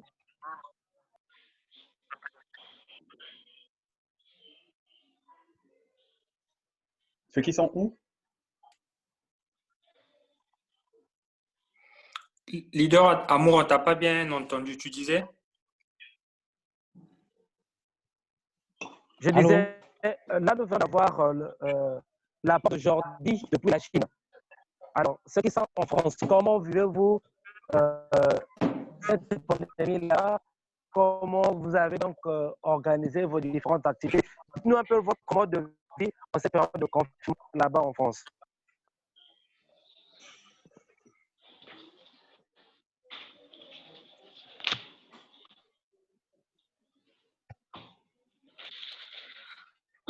D'accord, donc très rapidement, je pense que je vais intervenir par rapport à la situation.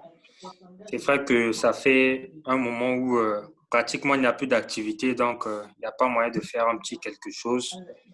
Et là, nous vivons pratiquement sur nos économies, quoi. Franchement, c'est pas facile. Donc, si par exemple tu mangeais 3 fois la journée, là, tu te dis que j'essaie de manger 2 fois la journée, quoi. Parce que quand tu essaies de voir jusqu'au 11 mai, on est encore là, c'est un peu chaud. Bon. Après, ce côté-là, ce n'est pas un côté qui affecte vraiment. Ce qui affecte, c'est le côté psychologique. Ça fait pratiquement 2 mois que je suis coincé dans la maison et je suis sorti peut-être 2 ou 3 fois pour aller m'approvisionner. Et il y a ces moments-là où tu sens que tu vas t'affoler, quoi, parce que tu ne peux pas sortir.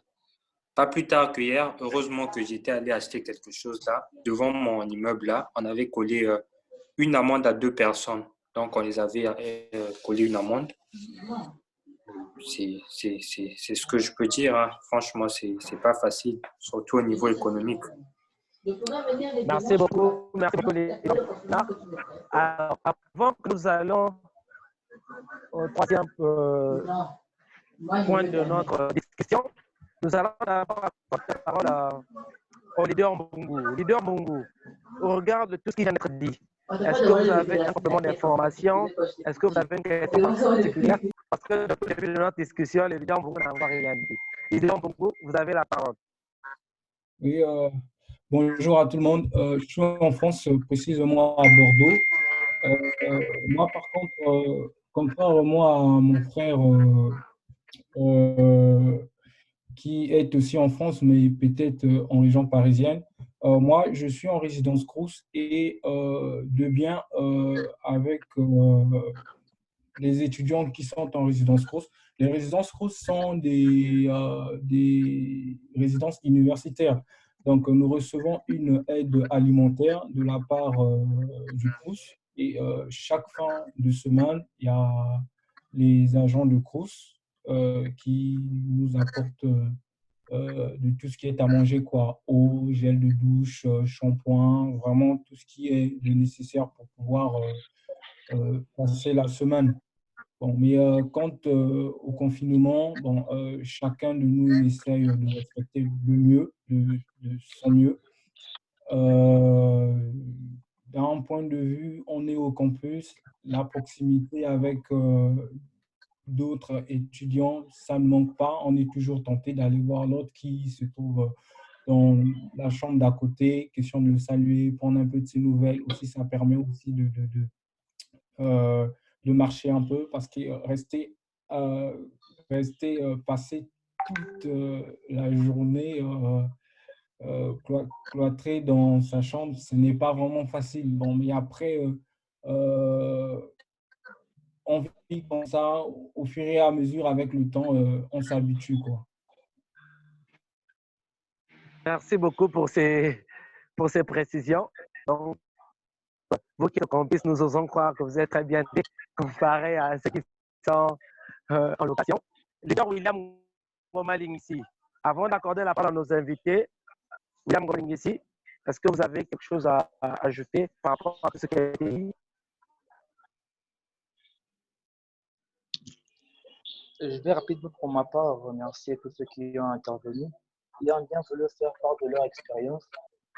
Pour ma part, je vais conseiller, comme tout le monde le fait déjà, à tout le monde de vraiment rester confiné, de prendre les mesures nécessaires et de ne pas sortir pour sortir, sauf quand c'est extrêmement nécessaire. Ce sera tout pour moi. Merci.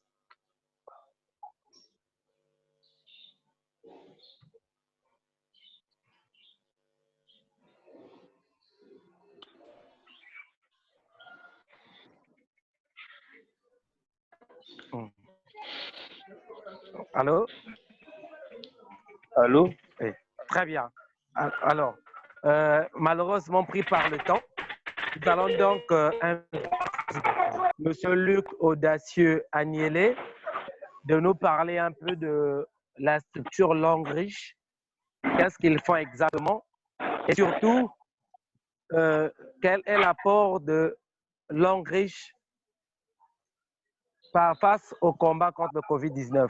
Monsieur Luc Audacieux Agnelé, vous avez la parole. Vous êtes notre premier invité à prendre.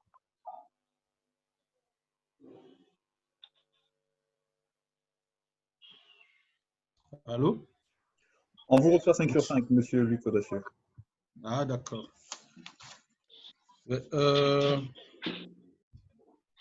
Aujourd'hui, je vais vous parler de ce qu'est Langue Riche. Je vais définir Langue Riche et parler de sa portée. Et ensuite parler de l'apport de Langue Riche face à la pandémie qui sévit le monde entier.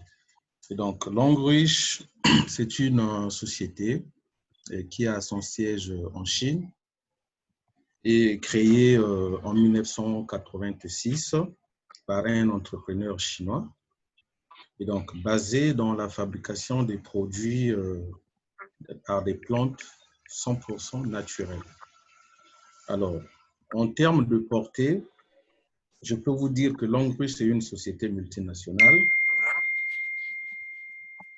Langue Riche, c'est une société multinationale. Et la société regorge à son sein 9 centres de recherche. 9 centres de recherche. Par là, on voit les USA, on voit la France, on voit le Japon, on voit le Japon, on voit la Chine et on voit exactement l'autre là, le Nigeria.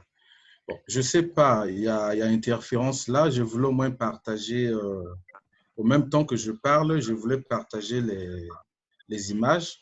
Mais j'ai du mal à partager les images là. Je ne sais pas ce qui se passe. Allô, vous me suivez là? 5 sur 5, oui. Oui, je voulais faire le partage des images, mais malheureusement, je n'arrive pas. Hein. Pas de souci, Monsieur Luc, si vous avez des difficultés, envoyez les images. D'accord. Le groupe, bon, sur le groupe. Ça marche. Dans le groupe? Ça marche. Dans le groupe? Ça marche. Ah, là, c'est bon. Vous me suivez là, non? Oui, là, c'est bon. Voilà, donc je parlais de l'entrepreneur chinois. Donc, c'est ce monsieur Sun Ziwei. Donc, c'est lui le visionnaire qui a mis en place cette société. Et donc, voici, là, nous avions le site de Longueuil. Vous allez remarquer que tout autour, le siège est entouré des végétations. Et donc, là également, c'est le parc de Longueuil. Vous voyez tout autour, il y a des plantes qui sont là. Donc, c'est à base de ces plantes-là que Longueuil fabrique ces plantes. Excusez-moi. Et donc, en termes de la portée, je disais que Longueuil a 9 centres de recherche. Longueuil a 9 centres de recherche. Donc, au niveau de l'image, vous allez remarquer qu'on a 8 centres de recherche. Donc, le 9e centre qui est au Nigeria, c'est tout simplement un centre qui vient d'être érigé. Et donc, les niveaux de travaux aujourd'hui sont à 95%. Donc, je vais vous balancer également les images. Et ça, c'est le siège au niveau du Nigeria. Donc, les images sont là. Donc, les niveaux de travaux sont déjà à 95%. OK? Et donc, toujours dans sa portée, Longueuil a employé une affaire de 12 000 employés dans le monde. Dont la société a pour siège 60, dans 60 pays également. Et en termes de distribution de ces produits, Longueuil fait la distribution dans plus de 183 pays. Donc là, c'est ce qui concerne la portée de Longueuil. Et donc, en ce qui concerne son apport face au Covid-19, alors aujourd'hui, tous nous le savions que seules les mesures barrières nous protègent contre Covid-19. Nulle part un traitement adéquat face à cette pandémie. Et donc, en ce qui concerne Longueuil, comme tout autre, elle s'est lancée dans la fabrication des solutions hydroalcoogènes. Donc, je vais vous mettre aussi en image. Donc, vous allez remarquer qu'il y a la fabrication des distributions des solutions hydroalcoogènes. Il y a l'installation des points de lavage des mains à pédale, installés dans les différents points sensiblement et trop fréquentés. Alors, il y a également la communication sur le respect des règles prescrites par les supports de communication. Donc, dans ce qui, en termes de fabrication, Longueuil également aussi fabrique les bavettes. Et ce qui est nouveau dans ces bavettes, nous avions une bande. Je vais vous faire montrer la bande en question. La bande, elle est là. Et donc, cette bande-là est incorporée dans les bavettes de Longueuil. Et donc, cette bande également a 3 propriétés là-dedans, où on a l'infrarouge, on a le magnétisme, plus l'anion. Et donc, surtout que l'option anion dans cette bande a pour propriété de neutraliser tout ce qui est bactéries au niveau du corps humain. Donc, voilà en termes de la portée de Longueuil. Mais entre-temps, ce que je venais de vous dire, Longueuil aujourd'hui a vu le jour en Afrique au niveau d'abord c'est le Nigeria, le Ghana, la Côte d'Ivoire, ainsi que le Cameroun. Et donc, ce que je viens de vous dire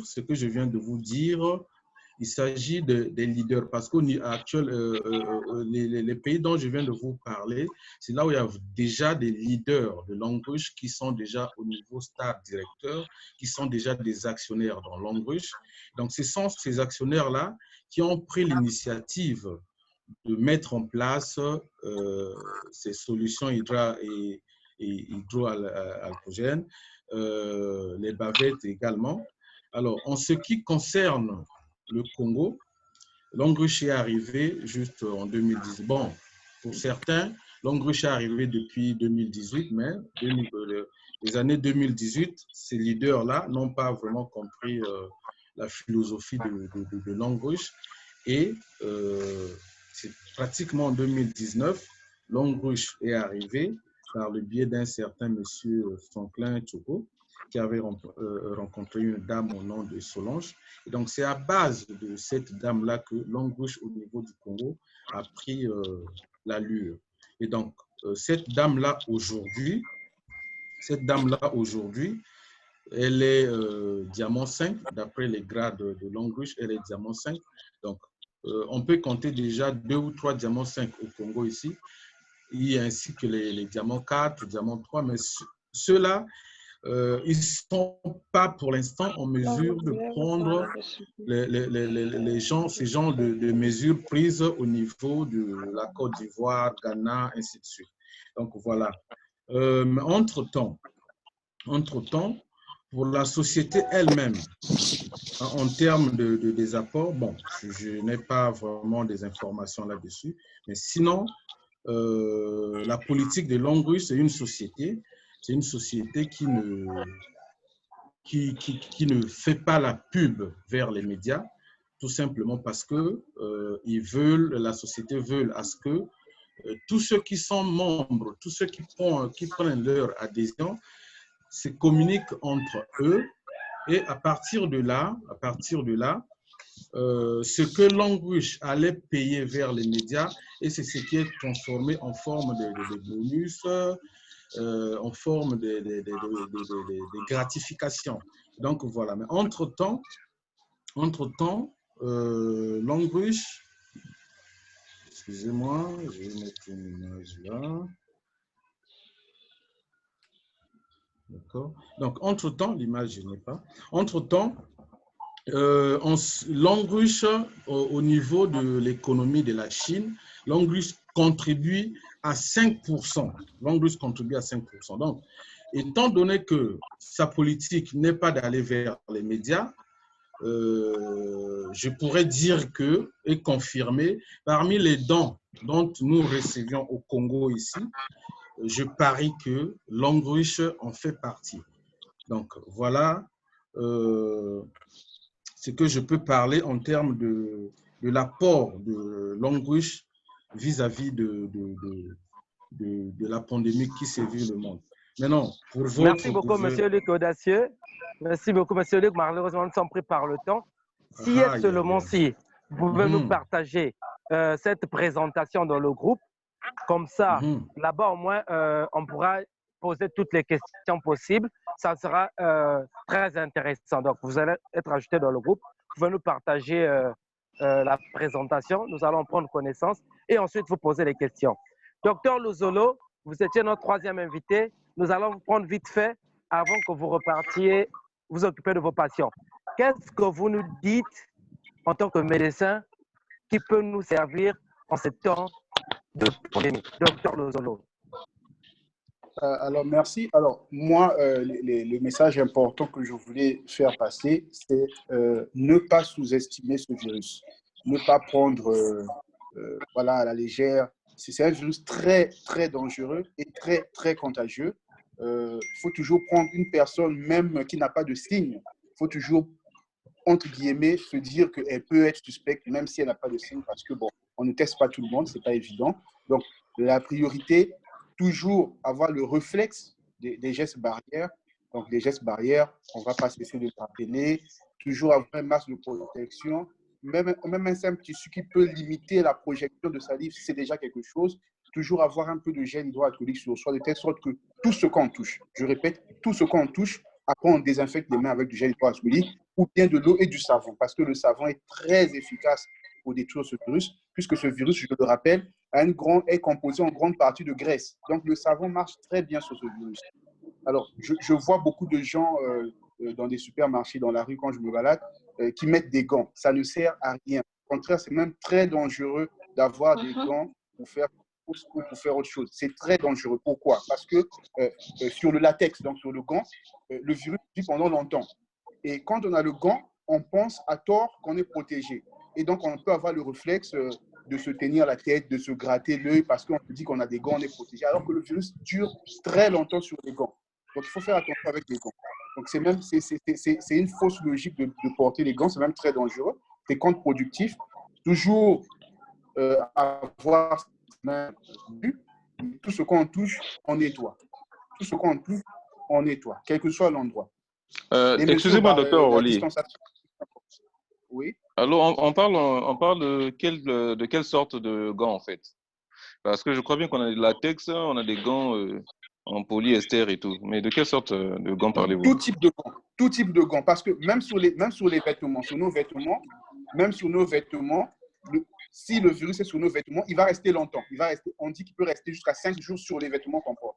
Donc, si vous avez une projection de salive d'un patient malade ou d'une personne malade sur votre vêtement, le virus va rester là pendant au moins 5 jours. Donc, sur n'importe quel type de gants que nous mettons, le virus demeure. En fait, le virus reste longtemps sur les surfaces inertes, pendant longtemps. Donc, c'est une illusion de mettre les gants et de dire qu'on est protégé parce que dès qu'on met les gants et on touche une surface infectée par le virus, ce gant-là est déjà infecté. Et donc, ça nous met en danger parce qu'on peut se gratter, se tenir le corps et donc s'infecter soi-même. Et aussi, je veux souligner, toujours prendre des précautions avec la distance. Au moins 1,5 mètre, même avec des proches. C'est vrai que ce n'est pas évident parce qu'il y a des familles nombreuses, on vit dans la promiscuité. C'est très dangereux et c'est très regrettable. Mais même si un de nos proches à la maison fait un tour dehors, il faut toujours qu'il respecte les gestes barrières. Alors, il faut aussi souligner l'importance de sécuriser nos chaussures. Pourquoi? Parce que quand on se balade, il y a des personnes malades qui crachent sur le sol. Et donc, on peut marcher sans savoir, il va sécher. Mais le virus dure là. Donc, on marche et donc la chaussure est contaminée. Et quand on rentre à la maison, bien entendu, on se balade dans le couloir de la maison. Et donc, on contamine partout où on passe avec ces chaussures-là.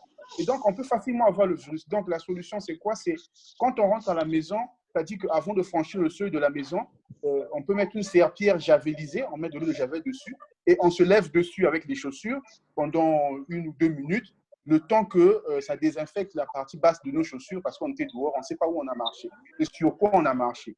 Donc, c'est vraiment très important parce que, une fois de plus, c'est une guerre. C'est une guerre sanitaire, mais une guerre réelle contre un ennemi invisible qui peut nous atteindre à tout moment. À tout moment. Et faites attention, le signe d'alarme, le signe qui doit vous alerter, c'est d'abord la toux. Une toux, on peut penser que bon, c'est une simple grippe, mais quand cette toux s'ajoute la fièvre, alors là, il faut vite consulter parce que fort probablement, on est dans le cadre du corona. Donc, une fois de plus, restons très vigilants parce que c'est grave, ça peut conduire à la mort. Merci beaucoup. Merci beaucoup, docteur Luzolo. Merci beaucoup. Pris par le temps, nous allons vite fait accorder la parole à Céleste Batemana qui veut nous parler de son apport son apport dans la lutte contre le Covid-19. Avant de prendre Mme Marcel Malanda, Céleste, vous avez la parole. D'accord, merci pour la parole. Salut. Concernant le Covid-19,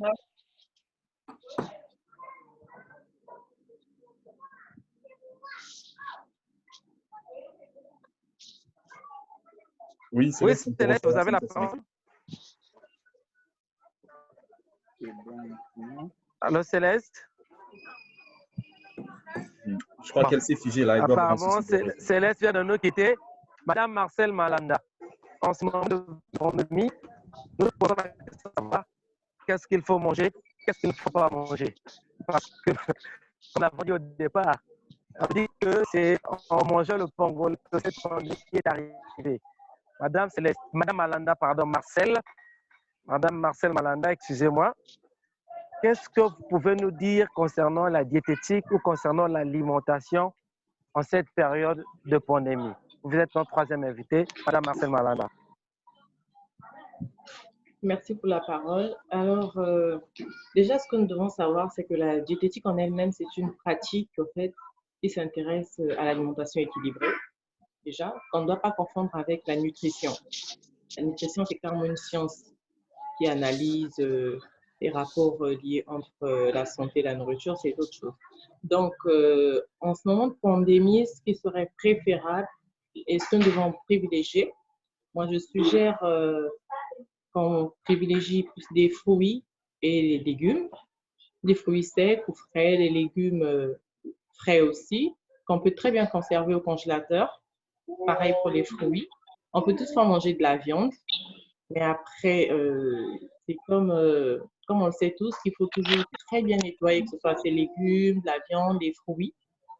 Donc, par exemple, l'orange, du citron, que nous pouvons carrément laver avec de l'éponge et du savon, très bien rincé avant de mettre au frais. Nous pouvons aussi conserver à l'extérieur des tomates, par exemple. Nous pouvons aussi manger du poisson. Et ce qui serait idéal, comme le disait le leader Ivan, ce serait idéal de cuisiner nous-mêmes, en fait, que de se faire livrer actuellement.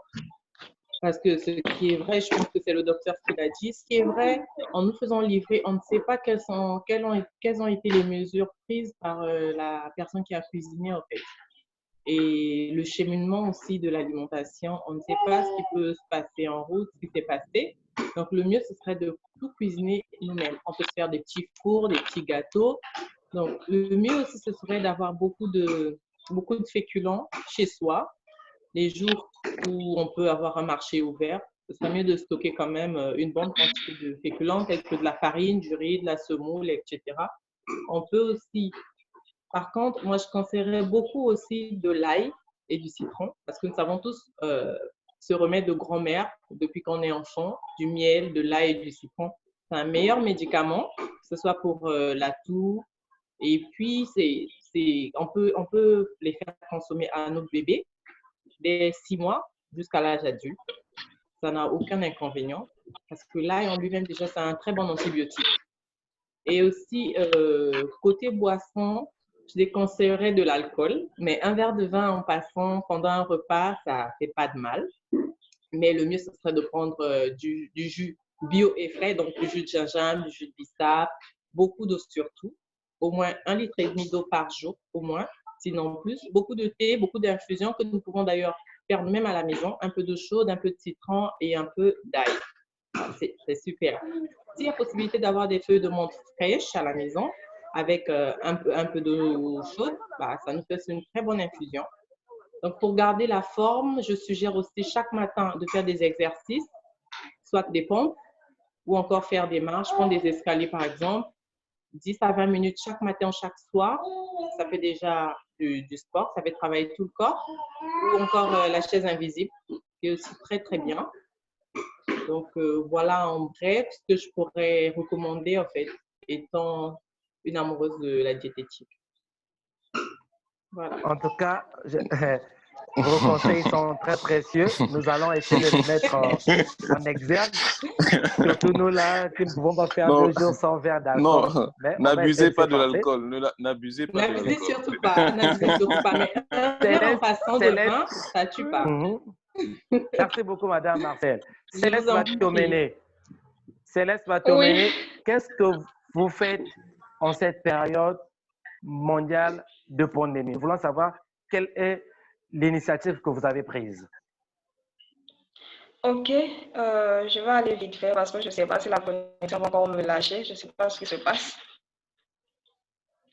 Concernant le coronavirus, le COVID-19, je me suis dit, je vais créer une fondation que j'avais déjà en tête depuis très longtemps. Je vais la lancer maintenant pour pouvoir aider. Parce que lorsque je me suis renseignée, pour pouvoir aider, il faudra avoir un laissez-passer, il faudra avoir une association, fondation ou ONG. J'ai dit tout ça juste pour pouvoir aider. J'ai dit, OK, il n'y a pas de souci. J'ai contacté une équipe de communication, ils m'ont rapidement fait le logo. Ils m'ont fait le logo et donc je travaille avec un orphelinat, ONG et tout, qui sont en train de m'aider. Donc, j'ai des couturières qui ont répondu à mon appel. Ils travaillent avec moi. J'ai des couturières qui travaillent avec moi. On est déjà à... On a commencé il n'y a pas très longtemps, je crois 3 à 4 jours. On est déjà à 300 masques. Parce qu'en compte rendu, j'ai créé un groupe et il me donne le total, le chiffre. Je me suis dit, on ne va pas attendre qu'il y ait 1000 masques. On ne va pas attendre qu'il y ait, je ne sais pas, 10 000 masques pour commencer à partager. Et donc, j'ai contacté, j'ai eu une voiture à ma disposition avec un laissez-passer qui pourra circuler. C'est vrai que j'ai fait appel à mes amis pour dire que si vous avez des tissus pannes, parce qu'en ce moment, je ne peux rien envoyer. J'ai juste utilisé, Dieu merci. Pendant les vacances, je suis rentrée au pays, j'ai pu emmener quelques pannes. Je suis obligée de dire à maman, maman, pardon, ne porte pas les pannes là. C'est encore neuf, je sais. S'il te plaît, on va essayer de contribuer, aider la famille congolaise, voilà, si je peux le dire. Et donc, j'ai au total 5 couturières qui travaillent avec moi du côté sud, avec un nombre de 300 masques qui m'ont rapporté hier. Ça, c'est le chiffre que j'ai. J'ai dit qu'on va commencer. J'ai fait un programme. Commençons à Mayanga. Je cible les quartiers comme Mayanga jusqu'au pont du Dieu parce que je me dis, il y a des personnes qui ne peuvent pas être en mesure, par exemple, de se payer un masque à 1000 francs ou je ne sais pas, 500, 200, 250. Ça fait quand même, en ce moment de confinement, même moi-même ici, si tu me dis, c'est laisse prendre 250, va faire même les unités que je paye en ce moment à cause du Wi-Fi, ça me fait mal au cœur. Mais je suis obligée. Donc, la voiture, on l'a vidangée aujourd'hui. On l'a vidangée. J'allais lancer après la semaine. Les semaines qui suivaient, j'ai dit non, je ne peux pas attendre. C'est vrai, j'ai dépensé, ça me fait pas mal, ça me fait plaisir. Et je dois mettre le carburant. Et puis je vais commencer à Mayanga. J'ai dit pas de... On va distribuer 30-30 par zone. J'ai ciblé Mayanga, j'ai ciblé les marchés et puis j'ai ciblé les orphelinats. Donc le programme était... On distribue les masques d'abord parce que il y a aussi un travail de bidon que je vais faire avec des robinets pour les gestes qui sauvent. Donc, pour les masques, je distribue par exemple dans le quartier Mayanga pour celles qui connaissent, ABC Con 2. Je vais distribuer 30. On avance à école, je pense, école, on distribue 30 jusqu'au pont du Dieu. Et quand on fait ce cheminement, on distribue les 30. Par jour, quand on a distribué les 30, on a 60 masques qu'on doit distribuer dans un orphelinat au choix. Et le jour qui suit, si j'avais tous les masques et que mes couturières sont en train de travailler vite, je devais prendre des masques. J'allais prendre 60 masques pour distribuer maintenant dans les marchés. Parce que je me suis rendu compte qu'il n'y a que le lundi, mercredi et puis vendredi où ils peuvent sortir. Et voilà un peu le travail que je suis en train de faire. C'est vrai que c'est difficile, j'ai lancé un appel d'aide. Il y a d'autres qui me disent, ah, le pan, tu vois, ça ne me fait pas trop mal parce que je sais. Le pan, est-ce qu'ils ne vont pas faire ceci avec, ils ne vont pas faire cela avec? J'ai dit, donc si tu as un pan là-bas chez toi que tu n'utilises, que tu n'as jamais utilisé, mais qui reste chez toi, parce que je connais les femmes, elles sont là dans les débats du genre, j'ai un wax, j'ai un visco, je ne sais même pas comment on appelle les pannes. Mais maintenant que je fais appel à vous, donnez-moi les pannes, j'ai besoin des pannes, j'ai mes couturières, on va faire des masques pour distribuer. Et puis, je ne vais pas les vendre, c'est gratuitement. J'ai vu que, bon, combien de personnes mettent dans ce cheminement, mais ce n'est pas grave, je fais ma part, je n'en veux pas ces personnes. Et côté bidon, il y a des robinets qui vont me manquer. Ça c'est vrai. J'essaie de voir dans quelle mesure. On est encore loin de la fin du mois.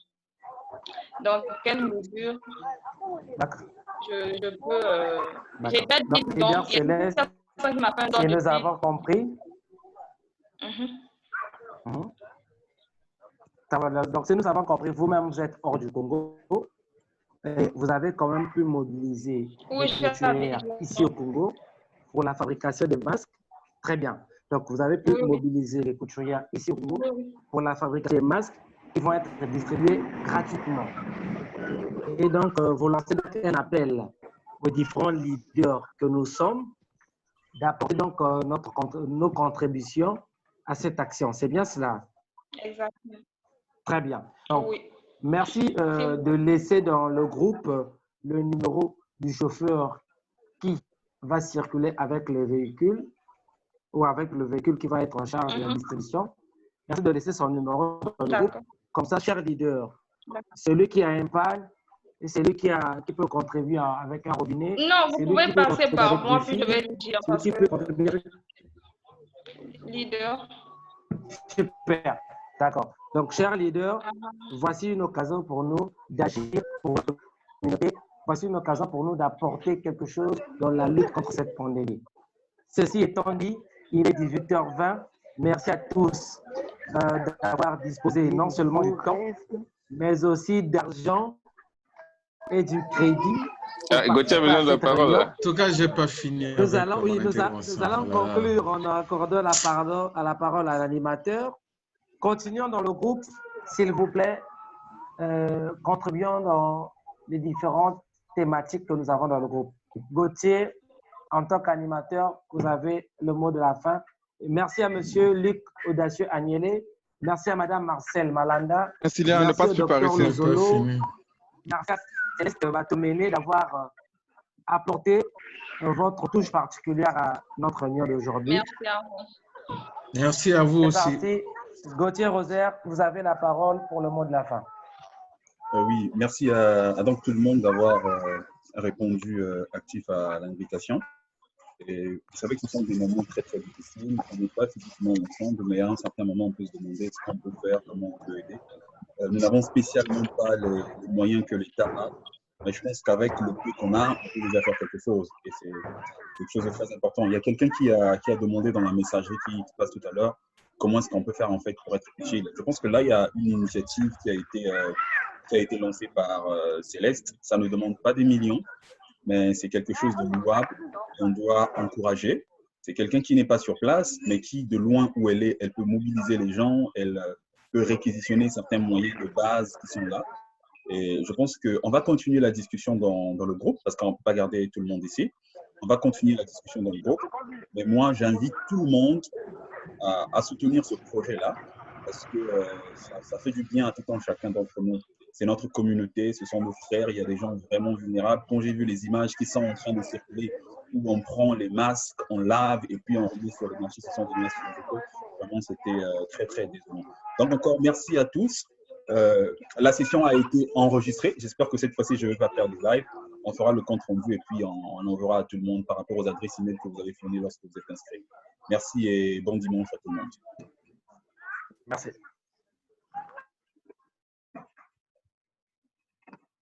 Bon, on va quitter la réunion.